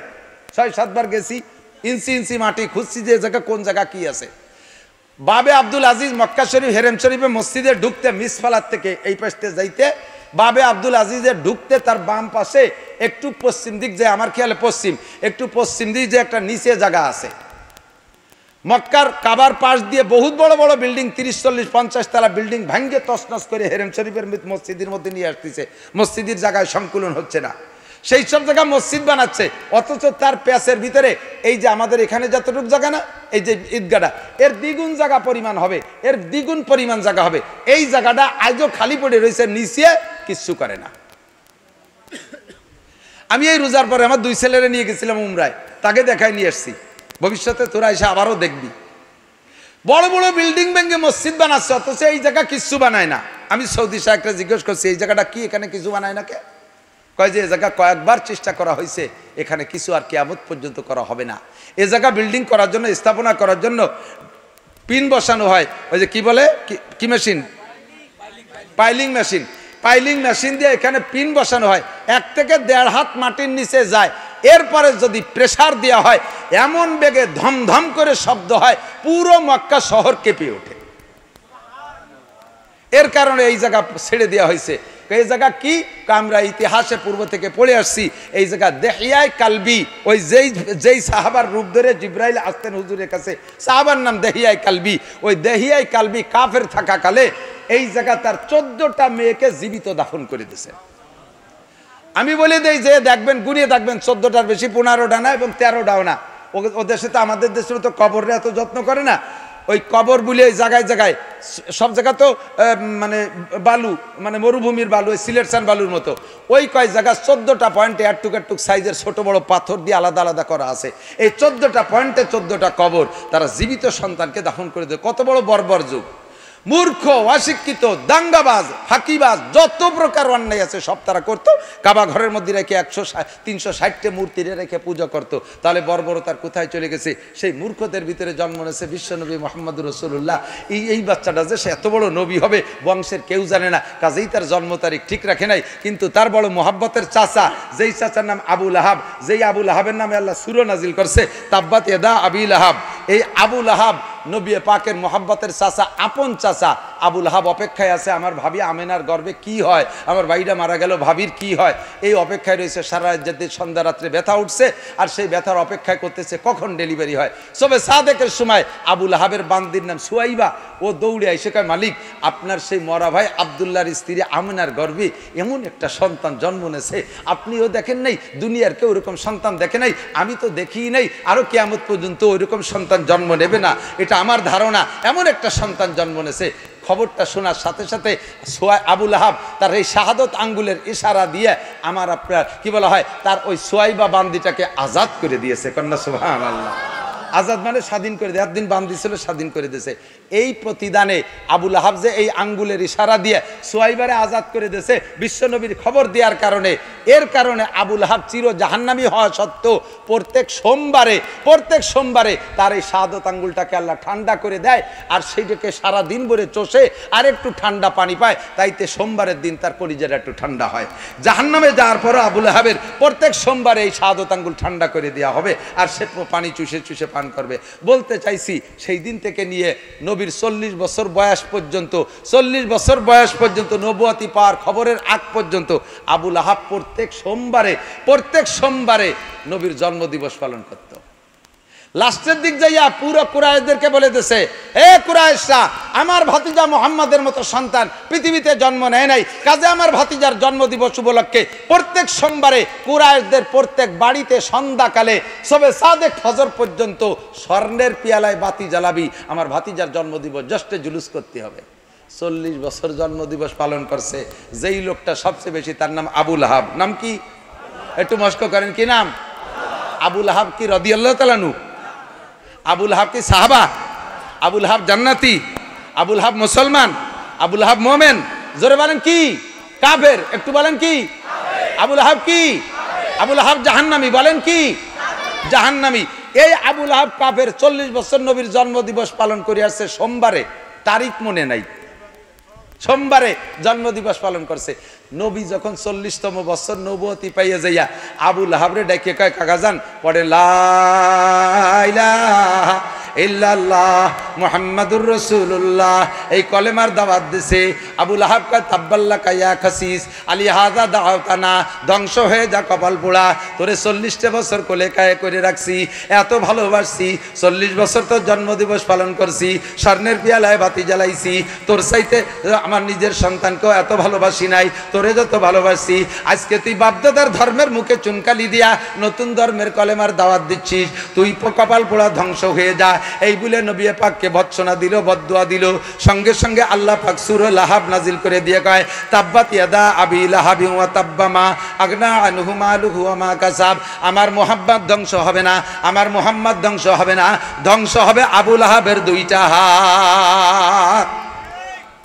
তুই একবার বদদুয়া করেছিস আমার নবীকে, আর তোর নামে বদদুয়া চলবে ডেলি লক্ষ লক্ষ বার। ও ভাই আমার প্রাণপ্রিয় বন্ধুরা, গোপালগঞ্জবাসী সাক্ষী দাও, সারা পৃথিবীতে 800 কোটি মানুষের ভিতরে 200 কোটি আছে মুসলমান। 200 কোটি মানুষের ভিতরে ফেলায় ছাড়াইয়া 10 কোটি মানুষ তো ডেলি নামাজ পড়ে কমপক্ষে। কতক্ষণ? 10 কোটি মানুষের ভিতরে লাখখানিক মানুষ তো কমপক্ষে তাব্বাত ইয়াদা শুরু তো পড়েই সারা পৃথিবী জুড়ে। তাহলে ওই একবার নবীকে বদদুয়া দিছে, আর ডেলি আমরা তাব্বাত ইয়াদা শুরু পড়ে লক্ষ লক্ষ বার ওর নামে বদদুয়া পাঠাই। এই আবু লাহাব নবীর জন্মদিবস পালন করছে। নবী নবুয়তি পাওয়ার পরে সাহাবায়ে কেরামকে কলেমা পড়ানোর পরে আর কোন সাহাবা জন্মদিবস পালন করে নাই, কোন সাহাবা জন্মদিবস পালন করে নাই। এবার আমি শেষ ফিনিশিং বলে দেই দোস্ত, ধরে নেন নবীর জন্মদিবস 8 তারিখ নয়, 12ই রবিউল আউয়াল। যেটা আমাদের কাছে প্রসিদ্ধ। কথা কি বোঝা যাচ্ছে? ভুল থাকলে ভেঙে নিয়ে যাবেন। 8ই রবিউল বাদ দিলাম, 12ই রবিউল ফিরে গোড়ায় চলে আসলাম। ধরে নেন 12ই রবিউল আউয়াল নবীর জন্ম তারিখ। তো 12ই রবিউল আউয়াল নবীর জন্ম তারিখ, আর নবীর মৃত্যু তারিখও কত? কতক্ষণ কয় তারিখ? 12ই রবিউল আউয়াল। এবার এই দুইটা একই দিনে 12ই রবিউল আউয়াল দুইটা প্রতিদ্বন্দ্বী হয়ে গেছে, জন্ম দিবসের ঈদ আর মৃত্যু দিবসের শোক। কথা বলুন ঠিক কি ঠিক না? এখন আপনি কোনটা পালন করবেন আবার একটু বুঝে নেন। আপনার একটা সন্তান, আপনার জীবনের প্রথম সন্তান, একেবারে চাঁদের মতো ফুটফুটে একটা বাচ্চা জন্ম নেছে, নাক টিয়ে ঠোঁটের মতো, ঠোঁট দুটে পানপন কিচ্ছু খায় না, আলতা মাখায় না, কেমন যেন একেবারে লাল টকটকে। এরপরে তার আঙ্গুলগুলো সেরকম, কপালটা সেরকম ফুটফুটে চাঁদের মতো সন্তান। ছেলেটা পাইয়া আপনি আনন্দিত, আপনার পয়সা আছে, ছেলেটা আপনি ধনী মানুষ। এই ছেলের উপলক্ষে বর্তমান বাংলাদেশের সিস্টেম অনুযায়ী তার জন্মদিবস পালন করে না, কেক কাটাকাটি করে না? করছেন। কতদিন করছেন? 24 বছর পর্যন্ত করছেন। এই ছেলেটা জন্ম নিয়েছিল জানুয়ারি মাসের 1 তারিখ। জানুয়ারি মাসের 1 তারিখ, এই জানুয়ারি মাসের 1 তারিখ প্রত্যেক বছর আসলে আপনি কেক কাটেন। 24 বছর বয়সের যুবক সবেমাত্র লেখাপড়া শেষ করে সচিবালয়ে চাকরি পেয়ে গেছে, সচিবালয়ে চাকরি পেয়ে গেছে, চাকরিও পাইছে সে 1 জানুয়ারি। চাকরিও তার যেদিন, জন্ম তার সেদিন। ডবল খুশিতে কেক কাটাকাটি, আনন্দের আর শেষ নেই। 1 বছর যাইতে না যাইতে 25 বছর বয়সে দাঙ্গা হাঙ্গামা গন্ডগোল ফাসাদ লাগিয়া ওই ছেলেটা সচিবালয় মৃত্যুবরণ করছে। 1 জানুয়ারি, 1 জানুয়ারি তার মৃত্যু হয়ে গেছে। জন্ম হয়েছে 25 বছর আগে 1 জানুয়ারি। 25টা বছর কেক কাটছেন আর আনন্দ করছেন। এই 25 বছর মাথায় আইসা ওই ছেলেটা 1 জানুয়ারি ইন্তেকাল করলো। এখন থেকে প্রত্যেক বছর কি আপনি ওই ছেলে উপলক্ষে আনন্দের কেক কাটবেন না মৃত্যুর শোক করবেন? কথা কি বুঝছেন আপনি? আর কি আর আনন্দ আছে? ছেলে জন্ম নেওয়াতে যে পরিমাণ খুশি হয়েছিলেন, মৃত্যুতে তার চেয়ে বেশি অখুশি হয়ে গেছেন। এখন আর তার জন্মদিবসের আনন্দের কেক কাটাকাটি থাকে না, এখন শোক হয়। 12ই রবিউল আউয়াল নবী জন্ম নিয়েছিলেন, সে খুশিতে আমরা ছিলাম, 63 বছর আনন্দিত ছিলাম। কিন্তু 12ই রবিউল আউয়াল নবীর ইন্তেকাল করে আমাদের সেই আনন্দকে শেষ করে দিয়ে এতিম করে চলে গেছে। শোকের বস্তা, শোকের পাহাড় আমাদের মাথার পর চেপে দিয়ে চলে গেছে। কাজেই নবীর ইন্তেকালের পর থেকে আর কোনোদিন 12ই রবিউল আউয়াল আমাদের ঈদ আর আনন্দ উদযাপন করা, এটা নবীর মৃত্যু নিয়ে ঠাট্টা করা, নবীর সাথে বেয়াদবি করা ছাড়া আর কিছুই না। কথা বলুন ঠিক ঠিক না? আমি কি বুঝতে পারছি? আমার নবী, নবী পাক সাল্লাল্লাহু আলাইহি সাল্লামকে এই নবীর উম্মত হওয়ার সুযোগ আল্লাহ তাআলা আমাদেরকে করে দিয়েছেন। বলেন আলহামদুলিল্লাহ। তো মাসটা যেমন আনন্দের, ওই রকম শোকের, শোক ও আনন্দ বিজড়িত মাসের একটা মুহূর্তে আইসা কর্তৃপক্ষের সিদ্ধান্ত অনুযায়ী আজকের মাহফিলে আমরা উপস্থিত হতে পেরেছি।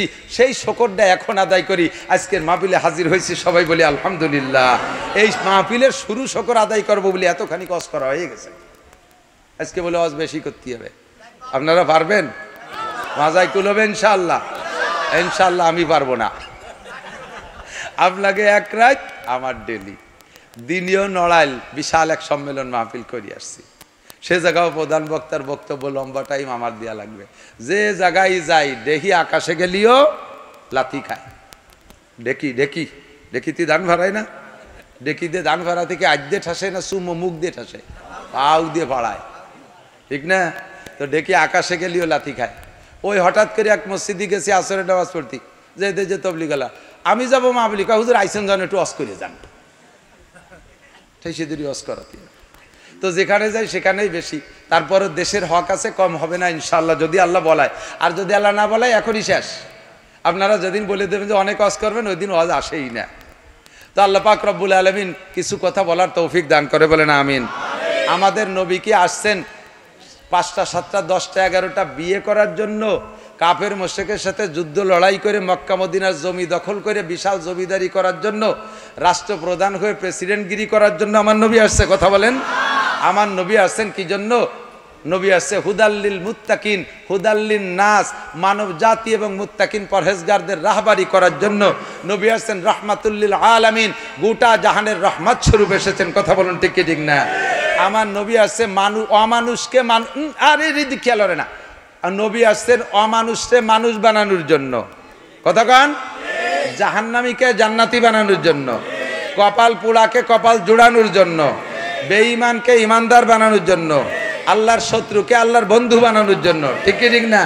একটা মডেল, একটা মাপকাঠি, একটা মাপকাঠি হিসেবে, মডেল হিসেবে নবী পাককে পাঠিয়েছেন। সূরা 29 নম্বর পারা, 29 নম্বর পারা, দ্বিতীয় নম্বর সূরা, 29 নম্বর পারা দ্বিতীয় সূরা, সূরার নাম সূরা কলম। যুবক প্রাণপ্রিয় বন্ধু, এদিক তাকাও। এই সূরা কলম নাজিল হয়েছে কোন সময়? একদিন হুজুর বয়ান করতেছিলেন, তো বয়ানের ভিতরে হুজুরের কেমন যেন আজকের বয়ানটা অত রসাল উঠা, আমি মাঝে মাঝে বলে থাকি, আবারও বলবো। যুবক আমার দিক, একান্ত যুবকদের উদ্দেশ্যে বলছি। আর কিছু আজগেড়িয়ে মুরব্বী আছে, আদা ফাহা আদা কাঁচা সাইডুনি মুরব্বী। বুড়োরা তো ইনভ্যালিড হয়ে গেছে, ফাইজলামি হতে বয়স নাই, কিন্তু এই আদা পাকা আদা কাঁচা কিছু সাইডুনিয়া বয়সী আছে, এনরাও কিন্তু ভালোই সাইজের উল্টো পাল্টা। বিসমিল্লাহ, সবাই লাভ করতে হবে। হুজুর ওয়াজ করতেছেন, এরকম মাঠ ভরা সাহাবাই কিরাম, ওয়াজের রস নাই, মুখ শুকনো শুকনো। জিব্রাইল এসে কা ফামা বালুকে ইয়া রাসূলুল্লাহ, হুজুর কি হয়েছে আজকে, কথা কিরম কিরম কনকা বাদি বাদি যাচ্ছে। হুজুর বলেন যে ওয়াজ তো করার নিয়ত করছিল আজকে, এরা সাজিয়ে সুদিয়ে করলো 2 ঘন্টা ওয়াজ করতে হবে, কিন্তু বইসিও সাজিয়ে গুজিয়ে ও যে এক বুড়ো দাও না মাঝখানে, ওই বুড়োর জ্বালা ওয়াজ করতে পারে। আরে সেই বুড়ো এখানে আসে নাকি, সবাই ভাষা দিকে, সেই মাঠের বুড়োর অভিনয় সুন্দর হলি মনে হয় যেন বাস্তব, ঠিক না? ওই মাঝখানের বুড়োর জ্বালায় ওয়াজ করতে পারতেছি না। তো বুড়ো কি সমস্যা করে? কয় বুড়ো হলো মিস্টার আবু জাহেলের 1 নম্বর PS1। আবু জাহেল সেদিন দারুন নদওয়ায়, কাফেরদের সংসদ ভবনের নাম দারুন নদওয়া। কি নাম? দারুন নদওয়া। এই আবু জাহেল হলো সৌদি আরবের গভর্নর। এই গভর্নর দারুন নদওয়ার ভিতরে কাফেরদেরকে ডাইকা কইছে, ওয়াকালাল্লাযীনা কাফারু লা তাসমাউ লিহাযাল কুরআন ওয়ালগাউ ফীহি লাআল্লাকুম তাগলিবুন। হে কাফেররা, মুহাম্মদ যখন কুরআন পড়বে আর তরজমা তাফসীর করবে, ওর কোরআনের তিলাওয়াত শুনলি যে কোনো কাফের কলেমা ভুড়িয়ে ফেলে, দিল নরম হয়ে যায়। কাজেই ওর কোরআন শরীফ মানুষের শুনতে দিবা না। ও যখন বয়ান করবে মাঝখানে বসে হই হুল্লা চিল্লে পাল্লা করবা, মুখে মুখে তর্ক করবা, ফাঁসা ফিরে দিয়ে বসে থাকবা, উদ্ভট এলোমেলো শব্দ করবা, তালিও ঠগি যাবে, মুহাম্মদ জিততে পারবে না, তোমরা জিতে যাবা, তোমরা বিজয়ী হবা, লাআল্লাকুম তাগলিবুন। এই হুকুম দিয়েছে আবু জাহাল। এই হুকুমের পর যারা বেশি পালন করছে, যারা ভালো নাম্বার নেছে, যারা A+ পাইছে, তার ভিতরে গোল্ডেন A+ পাইছে ওই বুড়ো। নবী যখনই বয়ান করে মাঝখানে এসে এলোমেলো শব্দ করে, আর এই মুখে মুখে তর্ক করে, ঘন ঘন পেশাব করতে যায়, আসার সময় সাইডে খেজুর বাদাম নিয়ে আসে, সাইডে কদুর বিচি শিবির বিচি নিয়ে আসে, মাঝখানে বসে বসে ভাষা ফিরে দিয়ে ফুটফুট করে খায়। মতের খিলাফ বলি, মুহাম্মদ থামো, ও মুহাম্মদ থামো, কি করছো, রাজনীতি রাজনীতি বাদ দাও, এই উল্টো পাল্টা করে। তো ওই বুড়োর জ্বালা আমি ওয়াজ করতে পারতেছি না। জিবরাইল কা হুজুর তারিফু মান হুয়া, ওরে চেনেন? কয় যা চিনি তো, আমার বাপসা সাদের বয়সী মানুষ, বেশ বয়সী, বুড়ো হয়ে গেছে। কয় যে ওভাবে না, ওর চারিত্রিক দোষ, ওর সমস্যা কোথায় কি কি আছে তা কি জানেন? কয় না, তা জানবো কি করে। তো জিবরাইল সূরা কলম নাজিল করে দিয়ে ওই জায়গায় বসে ওই দিন আবু জাহেল, ওই দিন এই লোকটা নবী পাককে বলেন, মুহাম্মদ তুমি পাগল, মুহাম্মদ তুমি উন্মাদ, মুহাম্মদ তুমি কি বলা হয় মাতাল, ইত্যাদি ইত্যাদিকে নবী পাককে গালি দিয়েছে। তো আল্লাহ পাক নবীকে সান্ত্বনা দেওয়ার জন্য সূরাটা নাজিল করেছেন। শুরুতে আমার নবীর প্রশংসা একটু পরে বলবো, আর মাঝখানে যে কদ্দুর যাইয়া ওই লোকটা সম্পর্কে আল্লাহ তাআলা জানান দিচ্ছেন নবী আলাইহিস সালামকে। জিবরাইল বলে, হুজুর ওই লোকটার ব্যক্তি জীবনে 9টা দোষ আছে। কয়টা? মুখস্থ করেন, কয়টা? 9টি দোষ আছে। 9টা বলতে গেলে আমার 9 ঘন্টা লাগবে, অধিক যাব না। আমি একটা দিয়ে বলি, সেটি চলে যাবো জায়গা মতো। এই 9টা দোষের ভিতরে কোরআন শরীফের তর্জমা দেখবেন। আমি আয়াতটা বলে দিলাম, 29 নম্বর পারা, 2 নম্বর সূরা, সূরার নাম সূরা কলম। ওর ভিতরে যায় আয়াতটা মনে রাখবেন। আয়াতটা হলো উতুল্লিম বাদা যালিকা জানিম। তর্জমা হলো, ওই লোকের ভিতরে 9টা দোষ আছে, তার ভিতরে একটা দোষ হলো ওইটা হারাম জাদা, যারও সন্তান, যাইরোর বাচ্চা, ওর জন্মের ঠিক নাই। যে কয়টা দোষ ভিতরে থাকলে নবীর সাথে বিয়াদবি করা যায়, আলেমের সাথে বিয়াদবি করা যায়, ধর্মের সাথে বিয়াদবি করা যায়, কোরআনের সাথে বিয়াদবি করা যায়, শরীয়তের সাথে বিয়াদবি করা যায়। মসজিদ দেখলে চোখ টাটায়, মাদ্রাসা দেখলি চোখ টাটায়, কোরআন দেখলি চোখ টাটায়, আলেম দেখলি চোখ টাটায়। যে কয়টা দোষ থাকলে তার ভিতরে সেই 9টা দোষ থাকলে এই সমস্তগুলো খারাপ লাগে। সেই 9টা দোষের ভিতরে 1 নম্বর দোষ, ওই 9টাই ওর মধ্যে আছে, তার ভিতরে 1 নম্বর দোষ হলো ওইটা জারজ সন্তান হারামজাদা, ওর জন্মের মধ্যে দোষ আছে। শুধু এই একাই নয়, কিয়ামত পর্যন্ত আপনার উম্মতের মধ্যে মুসলমানের ঘরে জন্ম নেবে জারজ সন্তান হারামজাদা, তার সিনার আলামত হলো সে এই সমস্ত জায়গায় তার চোখ টাটাবে। ধর্ম ভালো লাগে না, কোরআন ভালো লাগে না, কোরআনের সংবিধান ভালো লাগে না, আলেম ভালো লাগে না, মসজিদ ভালো লাগবে না, মাদ্রাসা ভালো লাগবে না। মুখে তাদের আমরা বলতে না পারলেও প্রমাণ হবে তোমাকে কোরআনের মাপকাঠি দিয়ে মেপে ফেলাইছি, তোমার জন্মের মধ্যে দোষ আছে। কথা বলেন ঠিক কি ঠিক না?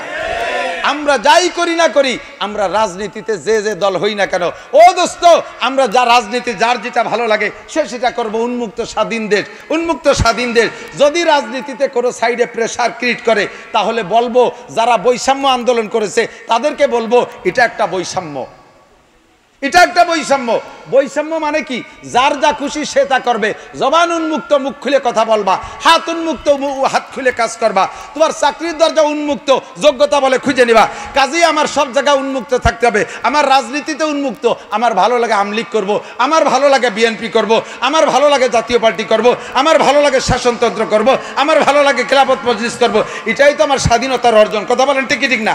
তবে যে যা ভালো লাগে তাই করব, কিন্তু সাবধান, আলেম উলামা, মাদ্রাসা, মসজিদ, আল্লাহ রসুল, ধর্ম, কোরআন, শরীয়তের বিধান নিয়ে কখনো ব্যঙ্গ করব না, ঠাট্টা করব না, এদের সাথে বেয়াদবি করব না।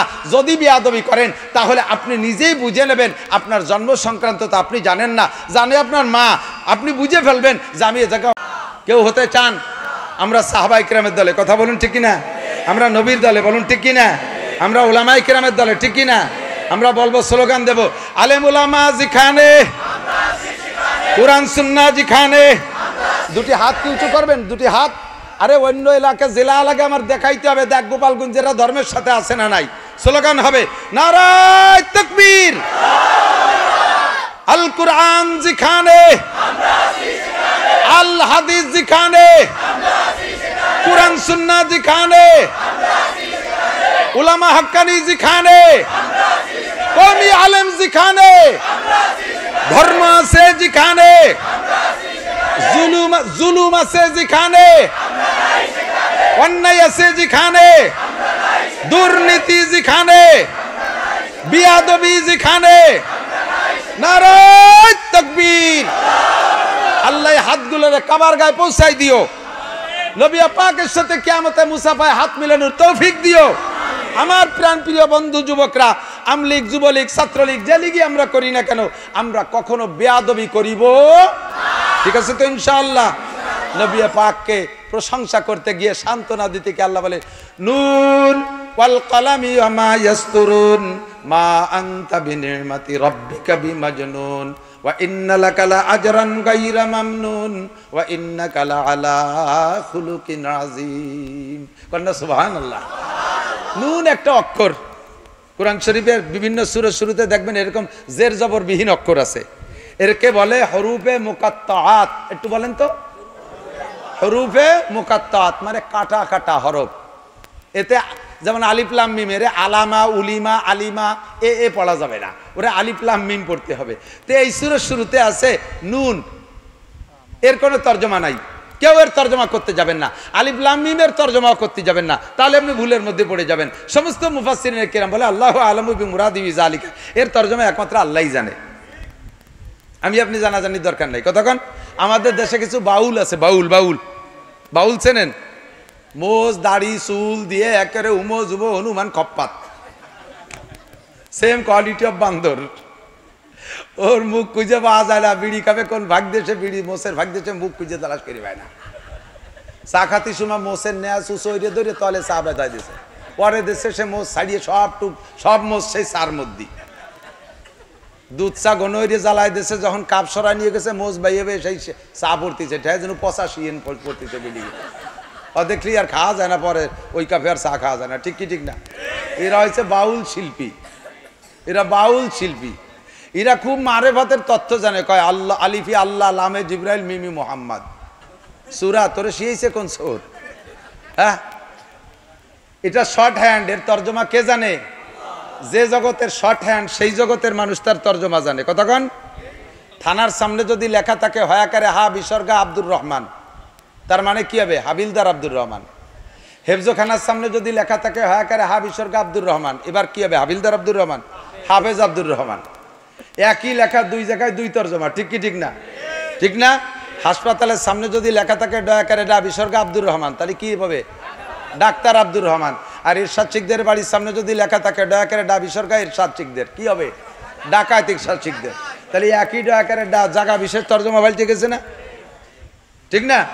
কাজেই এই সূরার শুরুতে, কোন সূরার শুরুতে আলিফ লাম মিম হা মিম সিন এইগুলো কি লেখছে, কি জন্য লেখছে, ওই শর্ট হ্যান্ড এলাই জানে। তোমার ওর মধ্যে মাথা ঘামানোর দরকার নেই। আল্লাহ কসম খেয়ে বলে ওয়াল কলম, আমি কলমের কসম খেয়ে বললাম। কলম আল্লাহর কসম খায়। দিক তাকান, আপনারা কখনো মখলুকের কসম খায় না। আমার সন্তানের মাথায় হাত দিয়ে বলছি, এটা কসম হয়ে গেছে কবিরা গুনাহ, শিরিক হয়ে গেছে। আমার মার কসম খেয়ে বলি, বাপের কসম খেয়ে বলি, শিরিক। কাবা ঘরের কসম খেয়ে বলি, নবীর নামে কসম খেয়ে বলি, এ সব শিরিক, এগুলো কবিরা গুনাহ, ঈমান নষ্ট হয়ে যায়। কসম হবে একমাত্র কার নামে? ওয়াল্লাহি বিল্লাহি তাল্লাহি, আল্লাহর কসম ছাড়া অন্য কোনো নামে কসম হবে না। এবার আল্লাহ কসম খাবে কার নামে? আল্লাহর উপর তো আল্লাহ নাই। আল্লাহ তার সৃষ্টি জগতের বড় বড় যেটাকে আল্লাহ সম্মানী বলে সৃষ্টি করেছেন তার সাথে আল্লাহ কসম খায়, সেই নামের উপরে আল্লাহ কসম খায়। তন ভিতরে অন্যতম হলো কলম।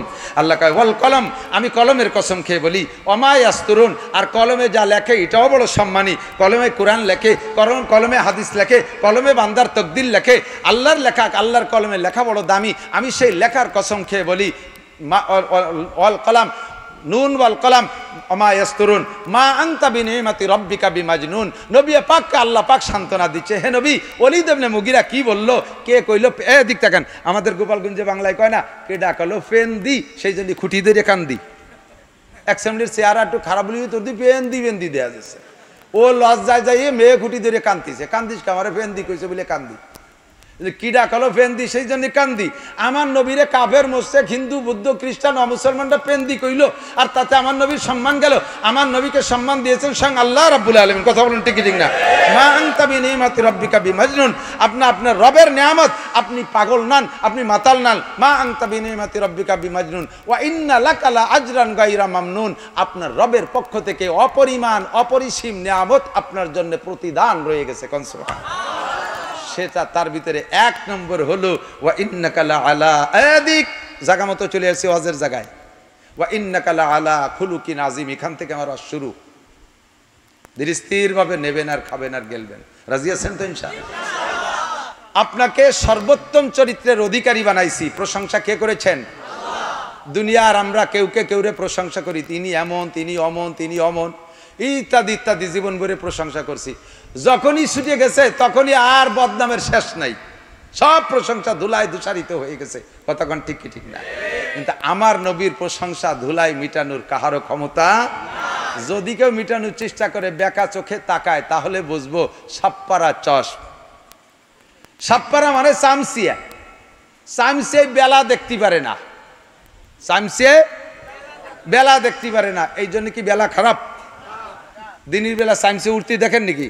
রাত্রি কি বাড়াবারে ভারত হরুত করে উড়ি বেড়ায়। দিনের বেলা যদি কোনো জায়গাতে সুইটিয়ারটা আসে, এখানে যে গাপটি মেরে পড়ে, ওখানে যে গাপটি মেরে, কিছু সহি দেয় না, ঠিক না? সূর্যকে সহ্য করতে পারে না চামচিয়া আর সুসুও।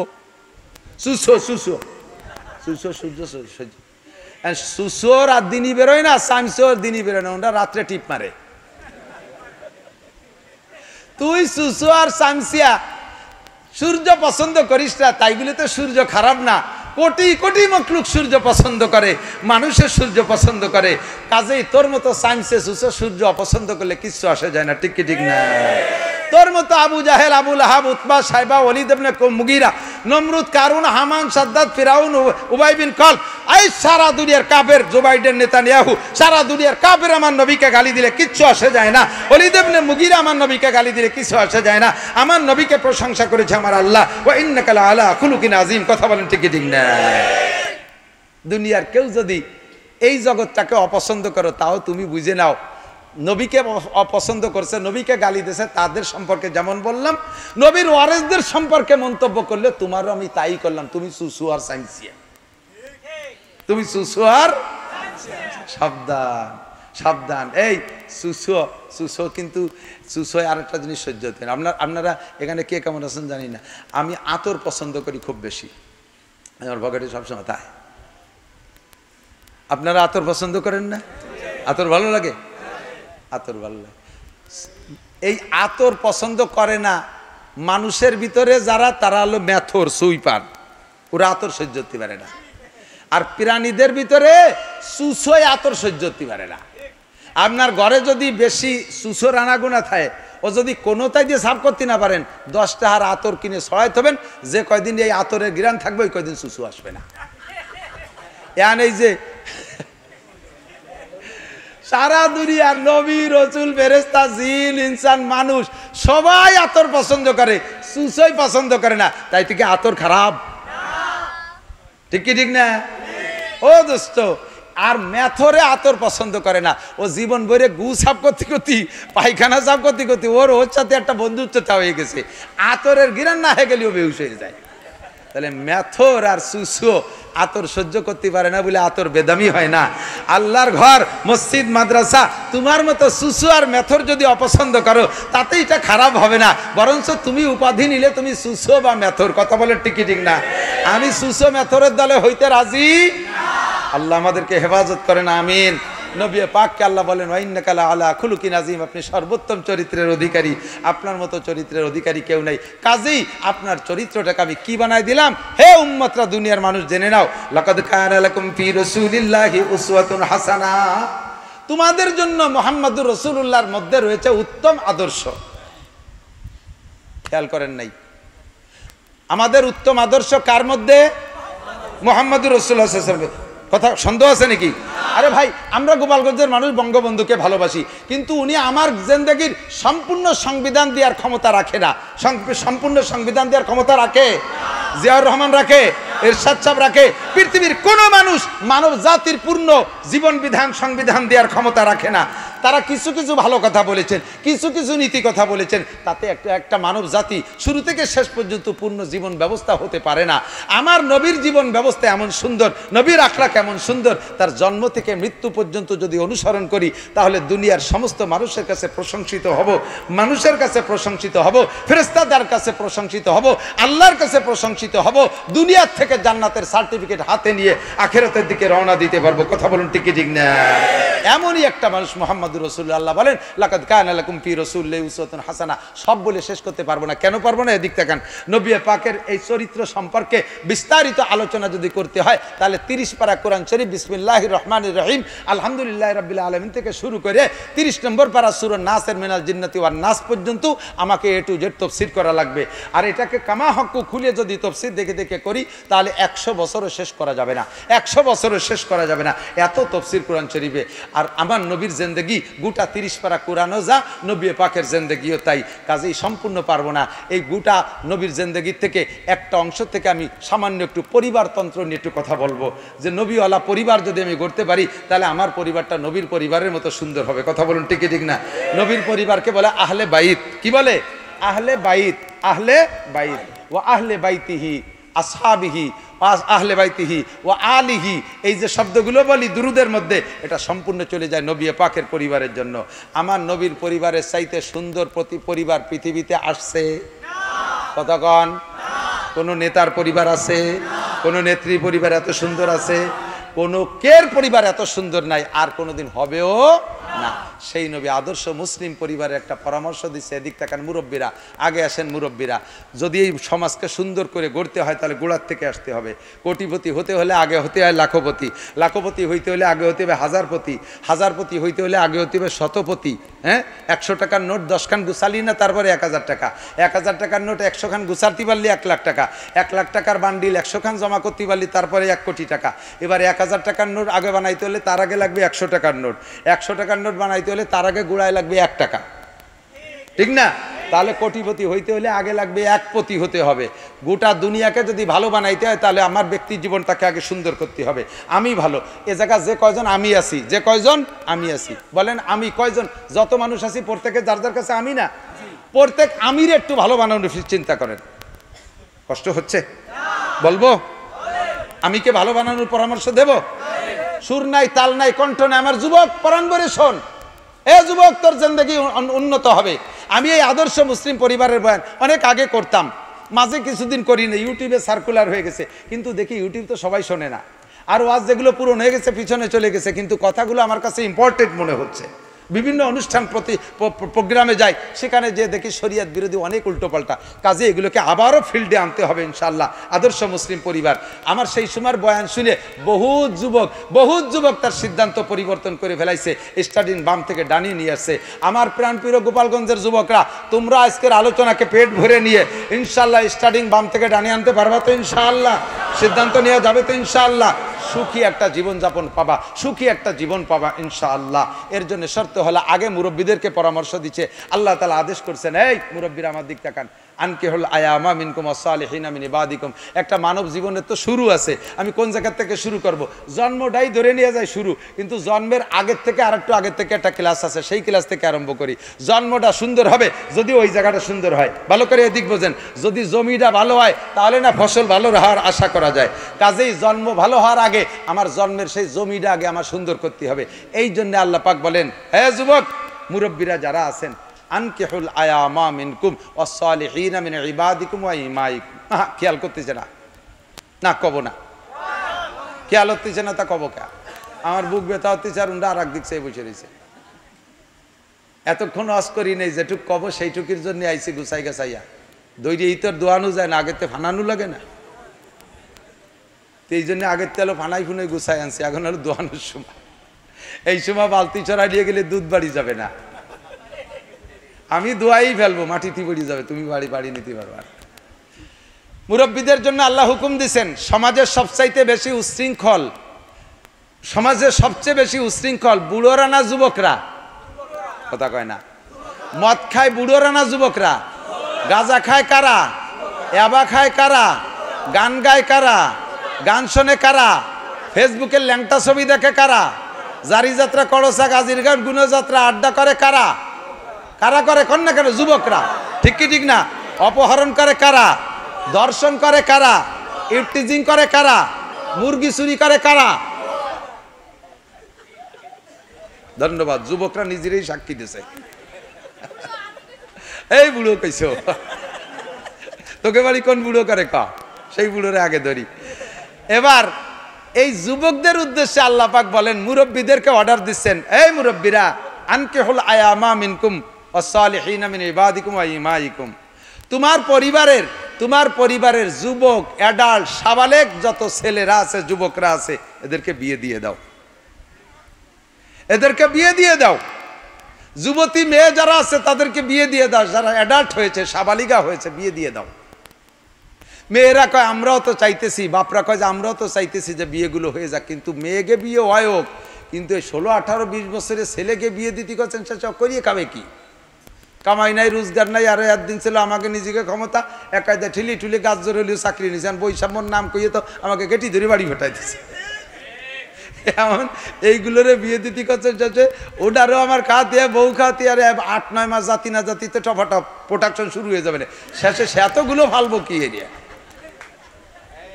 এই হাসি হবে না, তালি হবে না, বুঝে নিতে হবে।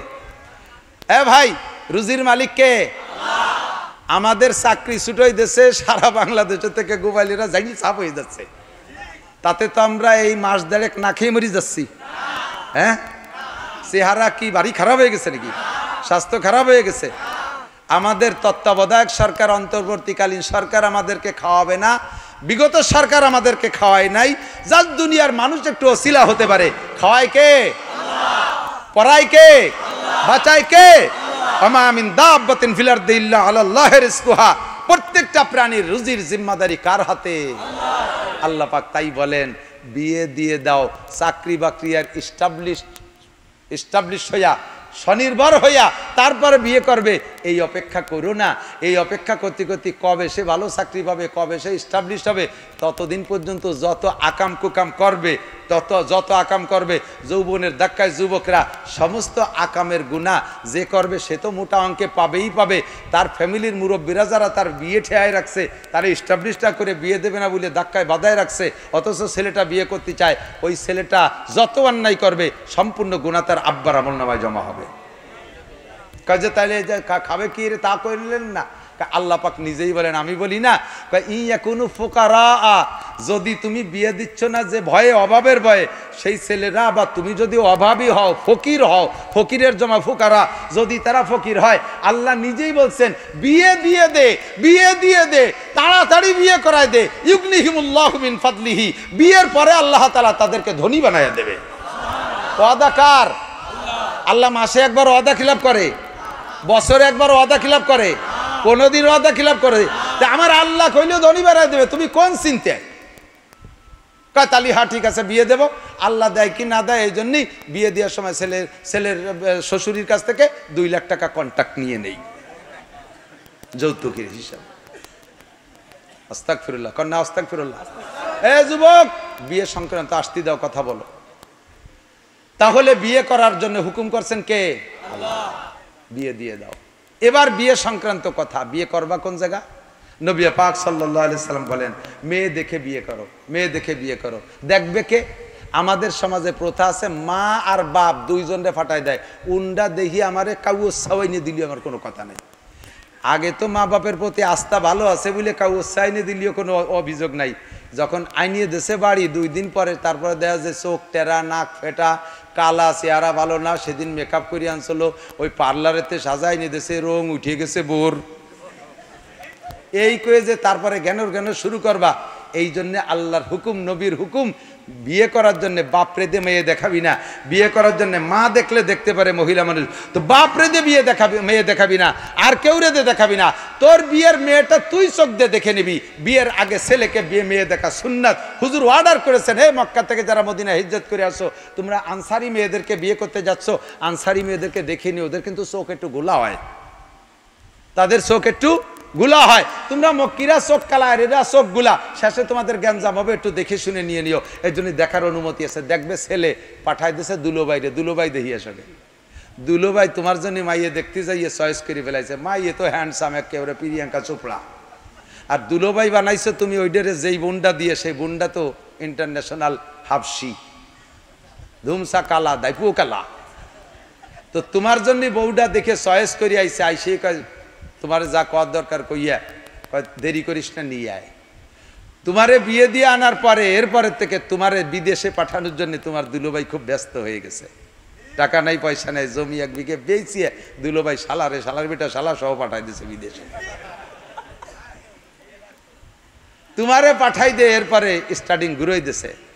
তোমার বুন্ডার কপাল পোড়াবে তোমার দুলোভাই, কিছুদিন পরে তোমারে বিদেশে পাঠাই দিয়া। এই জন্যে শরীয়তের বিধান, জীবনেও কোনোদিন দুলোবাইরে বউ দেখতে দিবি না। ভালো হোক আর মন্দ হোক, দুলোবাইরে বউ দেখতে দিবা না।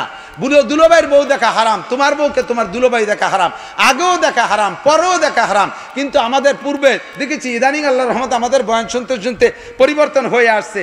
বিয়ে করে আনার পরে স্বামী স্ত্রী দুইজনে একসাথে দুধ ভাত খাবে, এইটা সুন্নাত। উনি বউডারে বাড়ি নামায়, তোয়ার পরে উনার গেটি ধরে খেদাই দিচ্ছে, উনি মাইদুর রাস্তায় দিয়ে মুখুচরে ঘুরে বেড়াচ্ছে, আর ওর বউরে দিয়ে আর ওর দুলোবাইরে দিয়ে মালা দিয়ে ফেসাই দিচ্ছে, দুধ ভাত তোরা দুইজন খা। একটা কুপ্রথা সমাজে ছিল কি ছিল না? এটা সম্পূর্ণ পরিহার করতে হবে। এগুলো বাদ, এগুলো চলবে না। মেয়ে দেখবেন, কেমন মেয়ে দেখবেন? হ্যাঁ যুবক, ভালো করে মনে রাখো, ধলা একটা দেখলেই লাফাই পড়ো না। বংশীয় মেয়ে খোঁজো, শিক্ষিতা মেয়ে খোঁজো। তুনকাহুল মারাতুল আরবা, মেয়েদেরকে বিয়ে করা হয় 4টি গুণ দেখে। জামালিহা, 1 নম্বরে রূপ দেখে, 2 নম্বরে হাসাবিহা, ভালো বংশ দেখে, 3 নম্বরে মালিহা, শ্বশুরের কিছু মাল থাকলে তাও মানুষ একটু টার্গেটে রাখে, 4 নম্বরে দিনইহা, দিনদার দেখে বিয়ে করে। হুজুরাই বললেন 4টি গুণই পছন্দের, 4টা থাকলে তো সবচাইতে সোনায় সোহাগা। যদি 4টা না থাকে তাহলে কমপক্ষে রূপ হলে ভালো, না হলে দোষ নাই, বংশ হলে ভালো, না হলে দোষ নাই, ধনী হলে ভালো, না হলে দোষ নাই, তবে ফাজ পারবি জাতির দিন, দেখ মেয়েটা নামাজ পড়ে কিনা, মেয়েটা কোরআন পড়তে পারে কিনা, মেয়েটা পর্দা করে কিনা, মেয়েটি বোরকা পরে কিনা, মেয়েটি কি দুলোবাইয়ের বাড়ি বেড়াতে যায় কিনা, মামা বাড়ি যে কয়দিন বেড়ায়, খালু বাড়ি যে কয়দিন বেড়ায়, তাওই বাড়ি যে কয়দিন বেড়ায়। এই পাড়া বেড়ায় নিয়ে মহিলা, পাড়া বেড়ায় নিয়ে মুরগি কিনিস না, তাহলে ও বাড়ি ডিম পারে না। কথা কন না কেন? ধুম সারা গচ্ছে বিটিরা।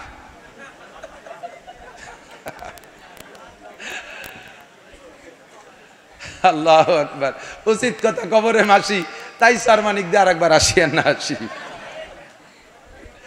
মেয়েদের বিয়ে করার জন্য।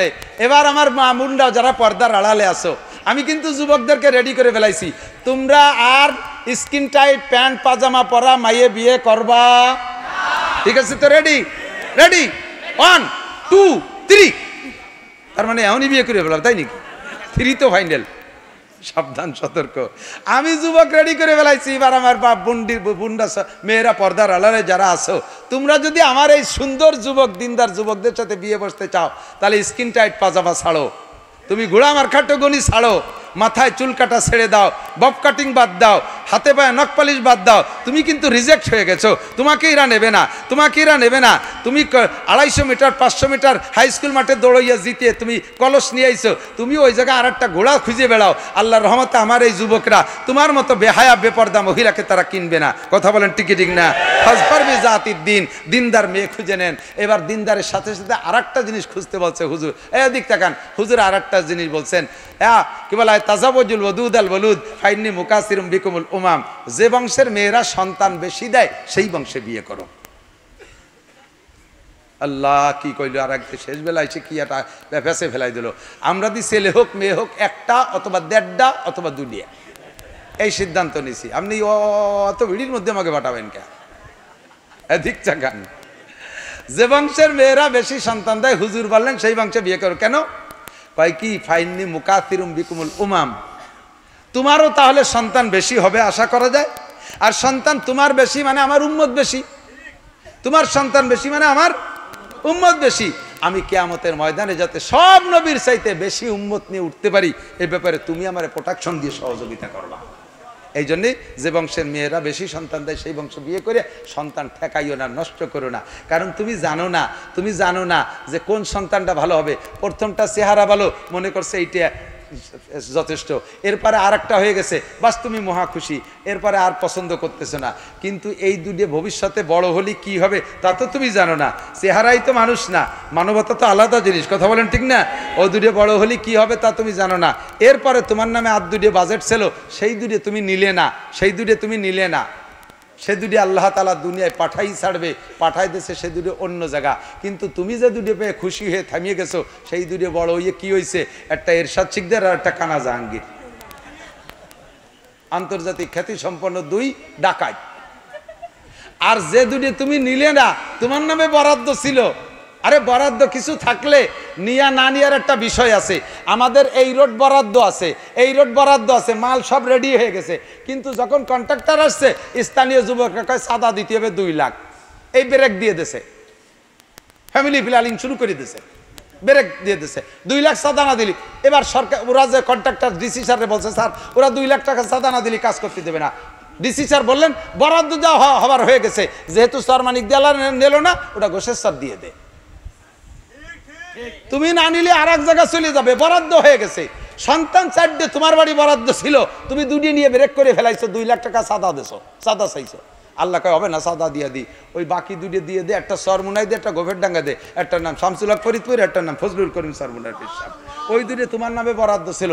যে 2টি গোষ্ঠীরে ভালো বানাবে তাই নিলে না, আর যে 2টি দেশে পাইন মেরে ছাড়িয়ে দিচ্ছে সেই 2টি নিয়ে তুমি খুশি থাকছো। কাজেই ঠেহাস নে, যে কটা আল্লাহ দেয় অতি দে। খাতি দেবো কোন যায়? সরকারি কানুনের। আরে সরকার আমার কি ছাতা দেয়? সরকার নিজেই তো এখন দেশে নাই, আমরা খাচ্ছি না। কথা বলেন ঠিক ঠিক না? সরকার নাই আমরা খাচ্ছি না, সরকার নাই আমরা খাচ্ছি না। তাহলে সরকারের হুকুমে আমি ছেলে মেয়ে কেন কম নেব? আমি আমার বাপের 8 নম্বর সন্তান। তোমার দুনিয়ার সরকারের সিদ্ধান্ত যদি আমার আব্বা আমল করতো, তাহলে আমি নাসির কোথায় থাকতাম? আজকে সারা দুনিয়া ভরে ওয়াজ করে বেড়াচ্ছি, দেশের মানুষ আমার দ্বারা উপকৃত আছে। তাহলে তোমার কথা মানলি বার আমার আব্বা যদি সেই কথার পর আমল করতো, আমার মতন আসি দেশের মানুষ পাত্র কোন জায়গায়? তুমি সরকারও আসবে, তোমার বাপের 8 নম্বর সন্তান, তুমিও তো তোমার বাপের 6 নম্বর সন্তান। তোমার বাপ যদি ওই সিদ্ধান্ত নিত, তোমার মতো শোনাচ্ছেন পিতেলে গুগু কোন গাঙ্গের মধ্যে আমরা জাল খেয়ে তালাশ করে বের করে আনতাম। কাজেই আমরা সরকারের সিদ্ধান্ত মানতে রাজি না। সন্তানের ব্যাপারে কার সিদ্ধান্ত? কার সিদ্ধান্ত? তাজাওয়াজুল ওয়াদুদ আল ওয়ালুদ ফাইন্নী মুকাসসির। আমি 7টা সন্তানের বাপ, আমি 5টা ছেলে 2টা মেয়ের বাপ। আলহামদুলিল্লাহ আমার 5টা ছেলে মেয়ে হাফেজ হয়ে গেছে, আলেম হচ্ছে, মৌলানা হয়ে যাবে। আর 1 বছর পর থেকে পর একের পর এক মৌলানা হয়ে বের হয়ে আসবে। 5 ছেলে মেয়ে, 4 ছেলের আমি উমরা করাইছি, মেয়েটা উমরা করবে ইনশাআল্লাহ, হাফেজ হয়ে গেছে রমজানের পরে। আমার কোনো কিছুর অভাব রাখে নাই। সন্তান আল্লাহ দিচ্ছে, তাদের রুজি আল্লাহ দিচ্ছে। অফিস সামায় রিজকুকুম ওমা তুআদুন, আসমান থেকে রিজিক আসে, আসমান থেকে খোদার গজব আসে। কাজে আমি আসমানি রিজিকের ভরসা করি, আসমানি রিজিকে বিশ্বাস করি। আমি সন্তান কম নিতে রাজি না। আল্লাহ তাআলা আমাকে নেক সন্তান দান করুক, বলেন আমিন। আল্লাহু আকবার। এরপরে এদিক তাকান, এ যুবক, বিবাহের আগে একটা থেকে তুমি এভাবে লুটে ফুটে খাইয়ে আসবা, বাপের বসে খাইয়ে থাও না কোনোদিন।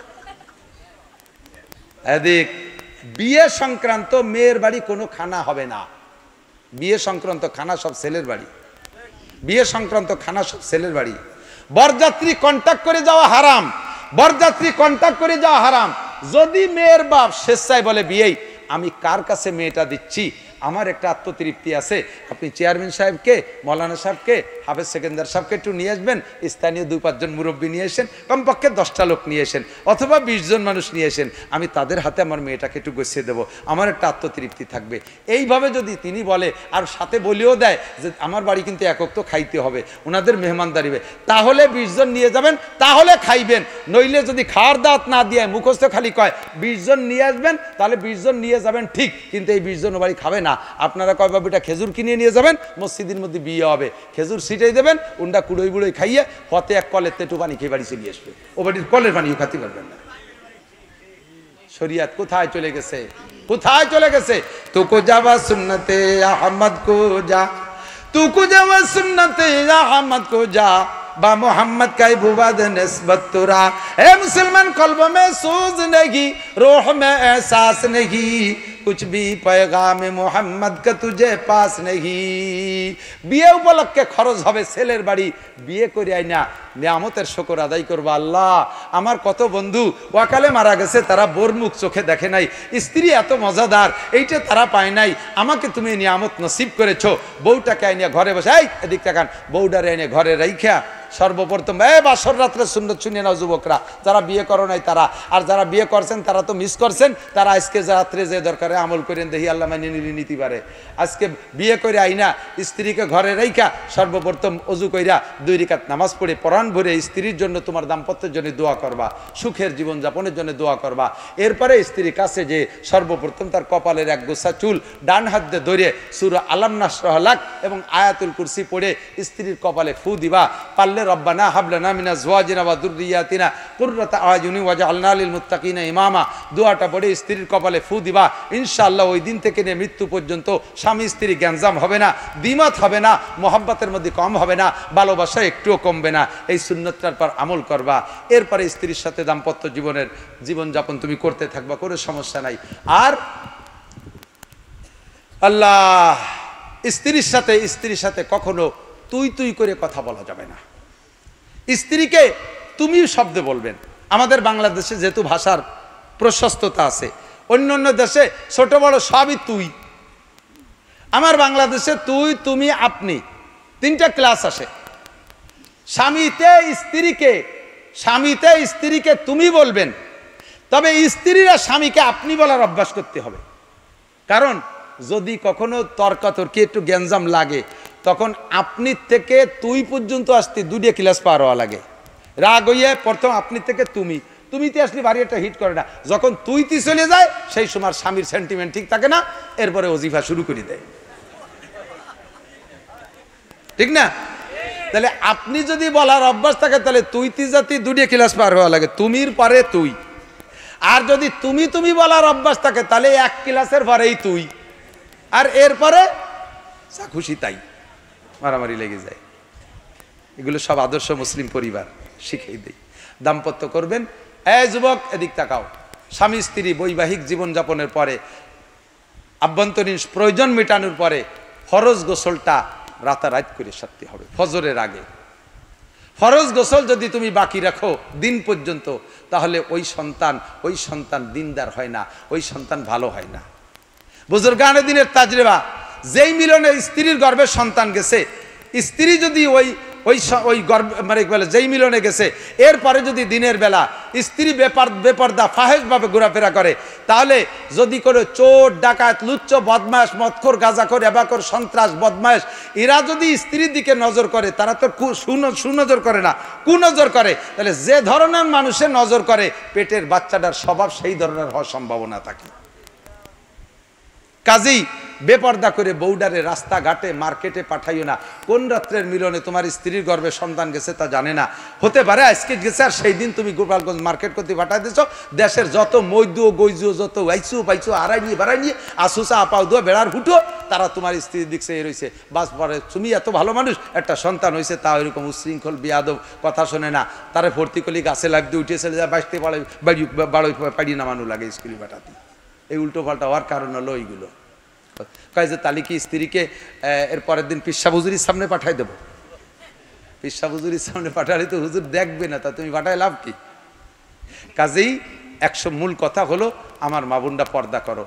বেপর্দা মহিলার পেট থেকে যত বদমায়েশ সন্তান হয় 99% কচিত দুনিয়াটা ভালো হতে পারে। আর পর্দানসীন মায়ের পেট থেকে ভালো সন্তানের আশা করি আমরা। লুচ্চ চাই না, আমরা সন্ত্রাস চাই না। আমাদের দেশে আর নায়কের দরকার নাই, আর গায়কের দরকার নাই, আর ক্রিকেটারের দরকার নাই, আর ফুটবলারের দরকার নাই, আর মস্তানের দরকার নাই, আর কোনো মস্তানের দরকার নাই, চোর ডাকাতির দরকার নাই। কিছু আদর্শ নেক সন্তানের দরকার আছে না নাই? আদর্শ নেক সন্তান প্রোটেকশন দেন, এর জন্য মারা হইতে হবে ভালো। সাদ যদি ভালো হয় পিঠা ভালো হয়, সাদ যদি বেঁকা হয় পিঠা বাঁকা হয়। এই জন্য বাপের চাইতে মা ভালো হইতে হবে বেশি, এই জন্য মারা একটু ভালো হয়ে আসেন। এবার আমাদের দাম্পত্য জীবন চললো, সন্তানটা জন্ম নিল, সন্তানটা জন্ম নেওয়ার সাথে সাথে কয়েকটা সুন্নাত গোসল করাইয়া পরিষ্কার করিয়া, যদি গোসল ডাক্তারে নিষেধ করে তাহলে গোসল করাইলেন না, মোটামুটি পরিষ্কার করিয়া ডান কানে আজান বাম কানে কামত, আল্লাহ আল্লাহ রসুলের সাথে পরিচয় করাই দেবেন। সর্বপ্রথম সুন্নাত পারা যাবে তো ইনশাআল্লাহ? নিয়ত আছে তো ইনশাআল্লাহ? সন্তানের এগুলো হক। আপনি সন্তানের কাছে টাকা চান, টাকা দেয় না, চাকরি করে পয়সা দেয় না, আর এক জায়গা দিয়ে দেয়, নালিশ করেন, হুজুরে ওয়াজ করে সুজাওয়াতি করেন, ওয়াজে কাজ হবে না। কারণ আপনি কি সন্তানের হক আদায় করেছেন? সন্তানের কানে আজান দেন না, ইকামত দেন নাই। 2 নম্বর আজান ইকামতের পরে হাফেজ সেকেন্দার সাহেব, মসজিদের ইমাম সাহেব, কোট মসজিদের ইমাম সাহেব, এনাদেরকে ডাইকে এনে হুজুরের মুখে একটু খেজুর খাবেন। হুজুর খেজুর চাবাই খাইয়া খেজুর থেকে একটু মিষ্টি মিষ্টি লালা ওই বাচ্চাটার মুখে জিব্বের ভিতরে দিয়ে দেবে, চুনচুন করে চুষে খাবে। যে হুজুরের লালা তার জীবনের প্রথম খাইলো, ওই হুজুরের ইমান তাকওয়া পরহেজগারি মেধা যোগ্যতা যেমন, তোমার সন্তানটা সেরকম হওয়ার সম্ভাবনা থাকবে। এটা একটা সুন্নাত। এই হকটা কি তুমি আদায় করেছো? মা তুমি হক হলো, এরপরে মা তুমি স্তনের দুধ খাওয়াবা। তোমার শরীরটা ঢিলাঢালা হয়ে যাওয়ার ভয়ে, তোমার ইয়াং অবস্থা থাকবে না, তুমি অকালে বুড়ি হয়ে যাবা, এই ভয়ে তুমি বাচ্চারে দুধ খাও না। তুমি বাচ্চার জন্য ফিডার খাও। ফিডারে কি খাও? তুমি আমেরিকান দুধ খাও, ইটালিয়ান দুধ খাও, ফ্রান্সের দুধ খাও, জাপানের দুধ খাও, ইন্ডিয়ান দুধ খাও। এই বিদেশি দুধ খাওয়া বিদায় তোমার বাচ্চাটা ওই যে গায়ের দুধ খাইছে সেই গায়ের দিকটা আন হয়ে গেছে। তুমি মা দুধ খাও নাই বিদায় তোমারে মাও কয় না। এরপরে একটু শিয়া না হওয়ার পরে তোমার ফেলাই টেলাই থুইয়ে যে দেশের দুধ খাইছে সেই দেশমুখী হয়ে যায়। মারা চেষ্টা করবা যেটুক হোক স্তনের দুধ খাওয়ানোর জন্য। মায়ের দুধের বিকল্প নাই, কথা বলেন ঠিক কি ঠিক না? মায়ের দুধের বিকল্প নাই। 3 নম্বর হলো দুধ খাওয়ানো হয়ে গেল, এরপরে আজান ইকামত হয়ে গেল, খেজুর খাওয়ানো হয়ে গেল, প্রথম দিনের সুন্নাত চলে গেছে। এগুলো সন্তানের হক আদায় করবেন, আদর্শ মুসলিম পরিবার গড়বে। এরপরে ধীরে ধীরে যখন বড় হবে, ধীরে ধীরে বড় হবে, বাচ্চাটা কাঁদবে, মাঝে মাঝে কাঁদবে, মাঝে মাঝে কাঁদবে। কাঁদলেই দৌড়ই চলে যান মসজিদের হুজুরির কাছে, হুজুর কয়ে দেয় কলা গাছটা উঠে নিয়ে এসো, ভরিয়ে দেই। দয়া কলা গাছ মানে সুটা উঠে নিয়ে এসো, সুটা কলা গাছের সুটা হুজুরের দিয়ে বড়ানো লাগবে না, আস্ত কলা গাছ বাঁধিয়ে দেওয়া লাগবে না। মায়ের সন্তানের জন্য সবচাইতে বড় কবিরাজ মা। সন্তানের জন্য সবচেয়ে বড় পীর কে? কথা কয় না কে? সন্তানের জন্য সবচেয়ে বড় ডাক্তার কে? কবিরাজ কে? মা যে দরদ নিয়ে সন্তানরে ফু দেবে, আমার মতো লক্ষ মৌলবী সে দরদে ফু দেবে না। আমি এখন বেরোনোর পরে বোতল নিয়ে আসবে, আমার কাছে ক্লান্ত হয়ে 2 ঘন্টা ওয়াজ করতে এখন বোতলে ফু দিয়ার আর আমার মিজাজ আছে নাকি? কিছু ফড়াফড়ি নাই, ফু একটা মারিয়ে দিছি, লাগে লাগলো না লাগে না লাগলো। আর মার বাচ্চা কাঁদতেছে, মা বাচ্চাকে কোলে করে নিয়ে এরকম ঘুরবেন আর দোয়া পড়বেন, ওয়াজআলনা নাওমাকুম সুবাতা, সূরা নাবার আয়াত, ওয়াজআলনা নাওমাকুম সুবাতা, ওয়াজআলনা নাওমাকুম সুবাতা। মাঝে মাঝে চোখের উপরে ফু দিবেন, মাঝে মাঝে কানের মধ্যে ফু দিবেন। যত বড় কান্নাকাটি করা বাচ্চা হোক না কেন, ফালাক আর নাচ পড়ে তারে মা ভুক দেবেন। আমার মতো 1 লক্ষ হুজুর ফুয়াইলে যা হবে, একটা মূর্খ মায়ের ফু তার চাইতে বেশি দামি আল্লাহর কাছে। আরে সন্তানের জন্য সব চাইতে বড় পীর হলো মা। করছেন যে আমল করছেন? কান্নাকাটি করলে সূরা ইয়াসিন পড়েন না, কান্নাকাটি করলে ধরি তারা টেলিভিশনের সামনে ধরে। কতক্ষণ? টেলিভিশন কবিরাজ, টেলিভিশন কবিরাজ। মোবাইল খুলে দেয়, মোবাইল দেখে বাচ্চা কান্না থামিয়ে যায়। তাহলে জন্মের সাথে তারা টেলিভিশন আর মোবাইলের প্র্যাকটিস করাইছো, এই জন্যই দেন না ফুটিয়ে পড়ার সাথে সাথে 2-3 বছর পড়াতে মোবাইলের এত ভক্ত, মোবাইলের জ্বালায় মাদ্রাসায় পড়তে পারে না, মোবাইলের জ্বালায় স্কুলে যাইতে পারে না, মোবাইলের জ্বালায় ঘুম নাই, শুকাইয়ে কাটা হয়ে গেছে রাতে 1টা 2টা 3টে পর্যন্ত মোবাইল দেখতে দেখতে। কতক্ষণ না কেন?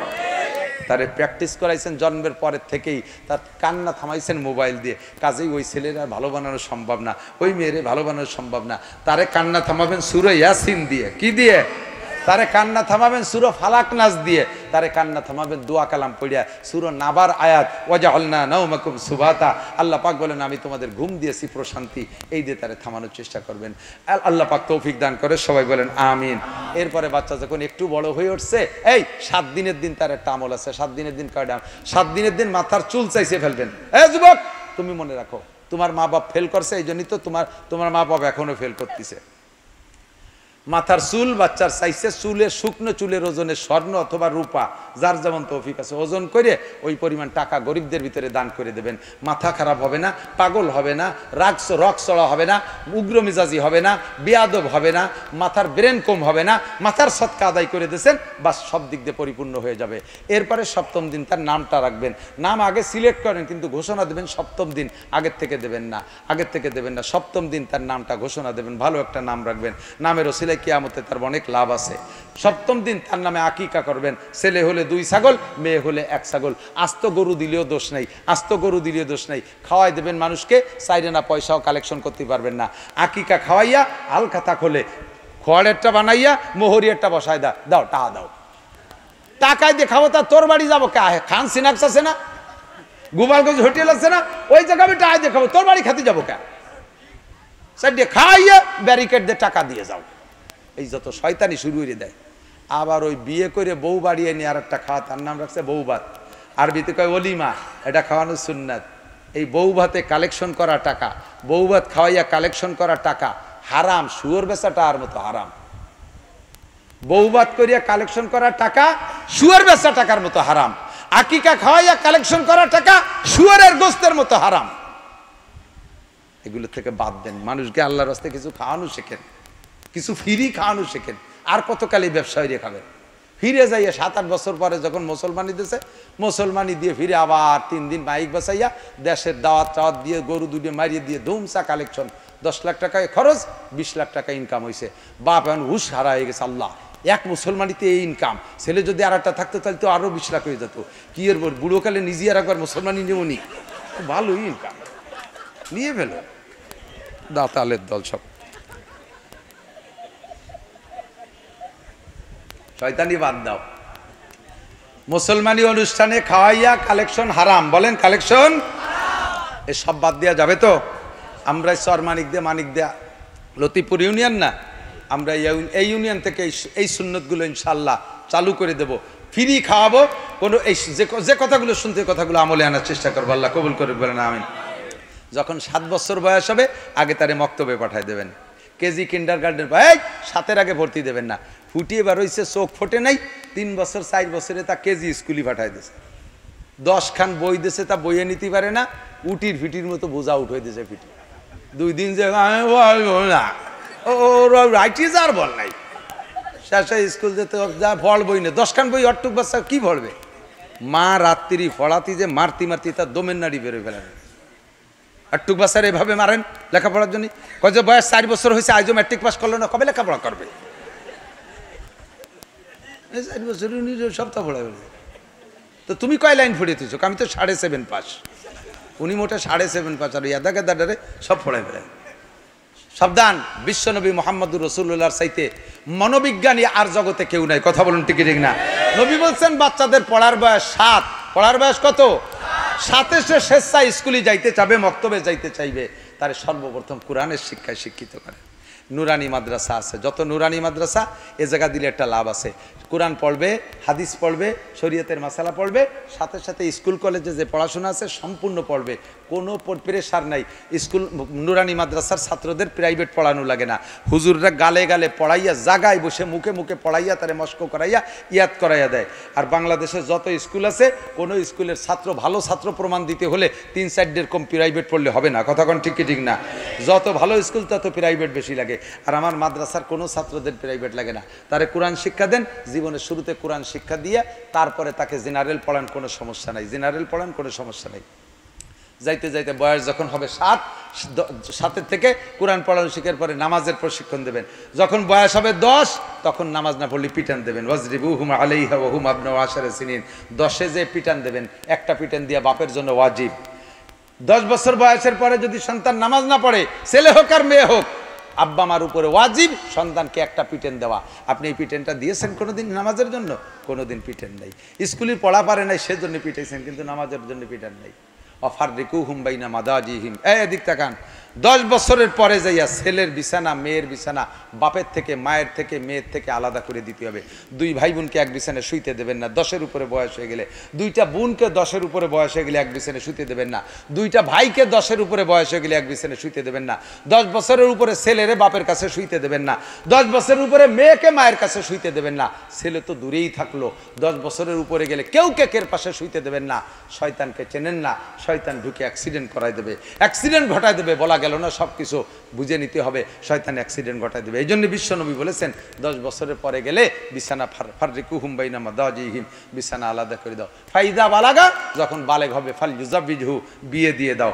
ফাইম বালাগা, যদি বালেগ হইছে, ওয়ালাম ইউজাবিজহা, আর আব্বা মায় মেয়েকে ছেলেকে বিয়ে দেয় নাই, ফা আসাবা ইসমান, ওই সন্তানে অন্যায় করেছে, ফাইসমুহু আলা আবিহে, সম্পূর্ণ গুনাহ আব্বার আমলনামায় জমা হয়ে যাবে। প্রাথমিকভাবে আদর্শ মুসলিম পরিবার গড়ার জন্য যে কয়টা কথা পরামর্শে বলছি, আল্লাহ তাআলা আমাদেরকে আমল করার তৌফিক দান করুন, বলেন আমিন। এ কথাগুলোর পর আমল করতে পারলেই সমাজটা মোটামুটি গড়ে উঠবে। আমার যুবকরা সিদ্ধান্ত নেও তো, বিবাহ সংক্রান্ত যে কথাগুলো বলছি, কে কে আমল করার জন্য নিয়ত করেছে ইনশাআল্লাহ? কে কে আমল করেছে? যৌতুক নেবা? যৌতুক নেবা? নেবা না।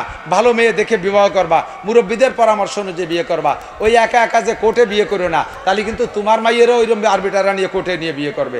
এই জন্য সতর্ক থাকতে হবে। আল্লাহ তাআলা আমাদের এ বুড়োরা আতুর হয়েছে, উন্ডা বলে আবার বিয়ে করবে সুন্দর মতো।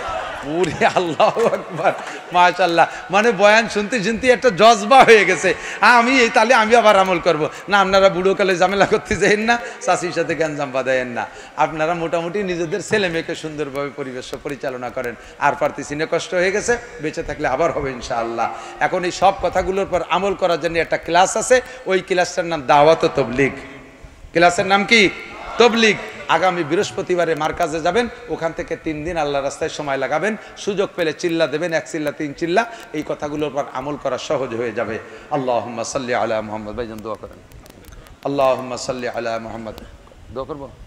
আল্লাহুম্মা সাল্লি আলা মুহাম্মাদিন ওয়া আলা আলি সাইয়্যিদিনা মুহাম্মাদিন ওয়া বারিক ওয়া সাল্লিম। আল্লাহুম্মা সাল্লি আলা মুহাম্মাদিন ওয়া আলা আলি সাইয়্যিদিনা মুহাম্মাদিন ওয়া বারিক ওয়া সাল্লিম। পাক্কা 2 ঘন্টা 2 মিনিট ওয়াজ করছি, এর গড়ি দরিয়া। اللهم صل على محمد. الحمد لله رب العالمين والصلاة والسلام على سيد الأنبياء والمرسلين. ربنا ظلمنا أنفسنا وإن لم تغفر لنا وترحمنا لنكونن من الخاسرين. ربنا فاغفر لنا ذنوبنا وكفر عنا سيئاتنا وتوفنا مع الأبرار.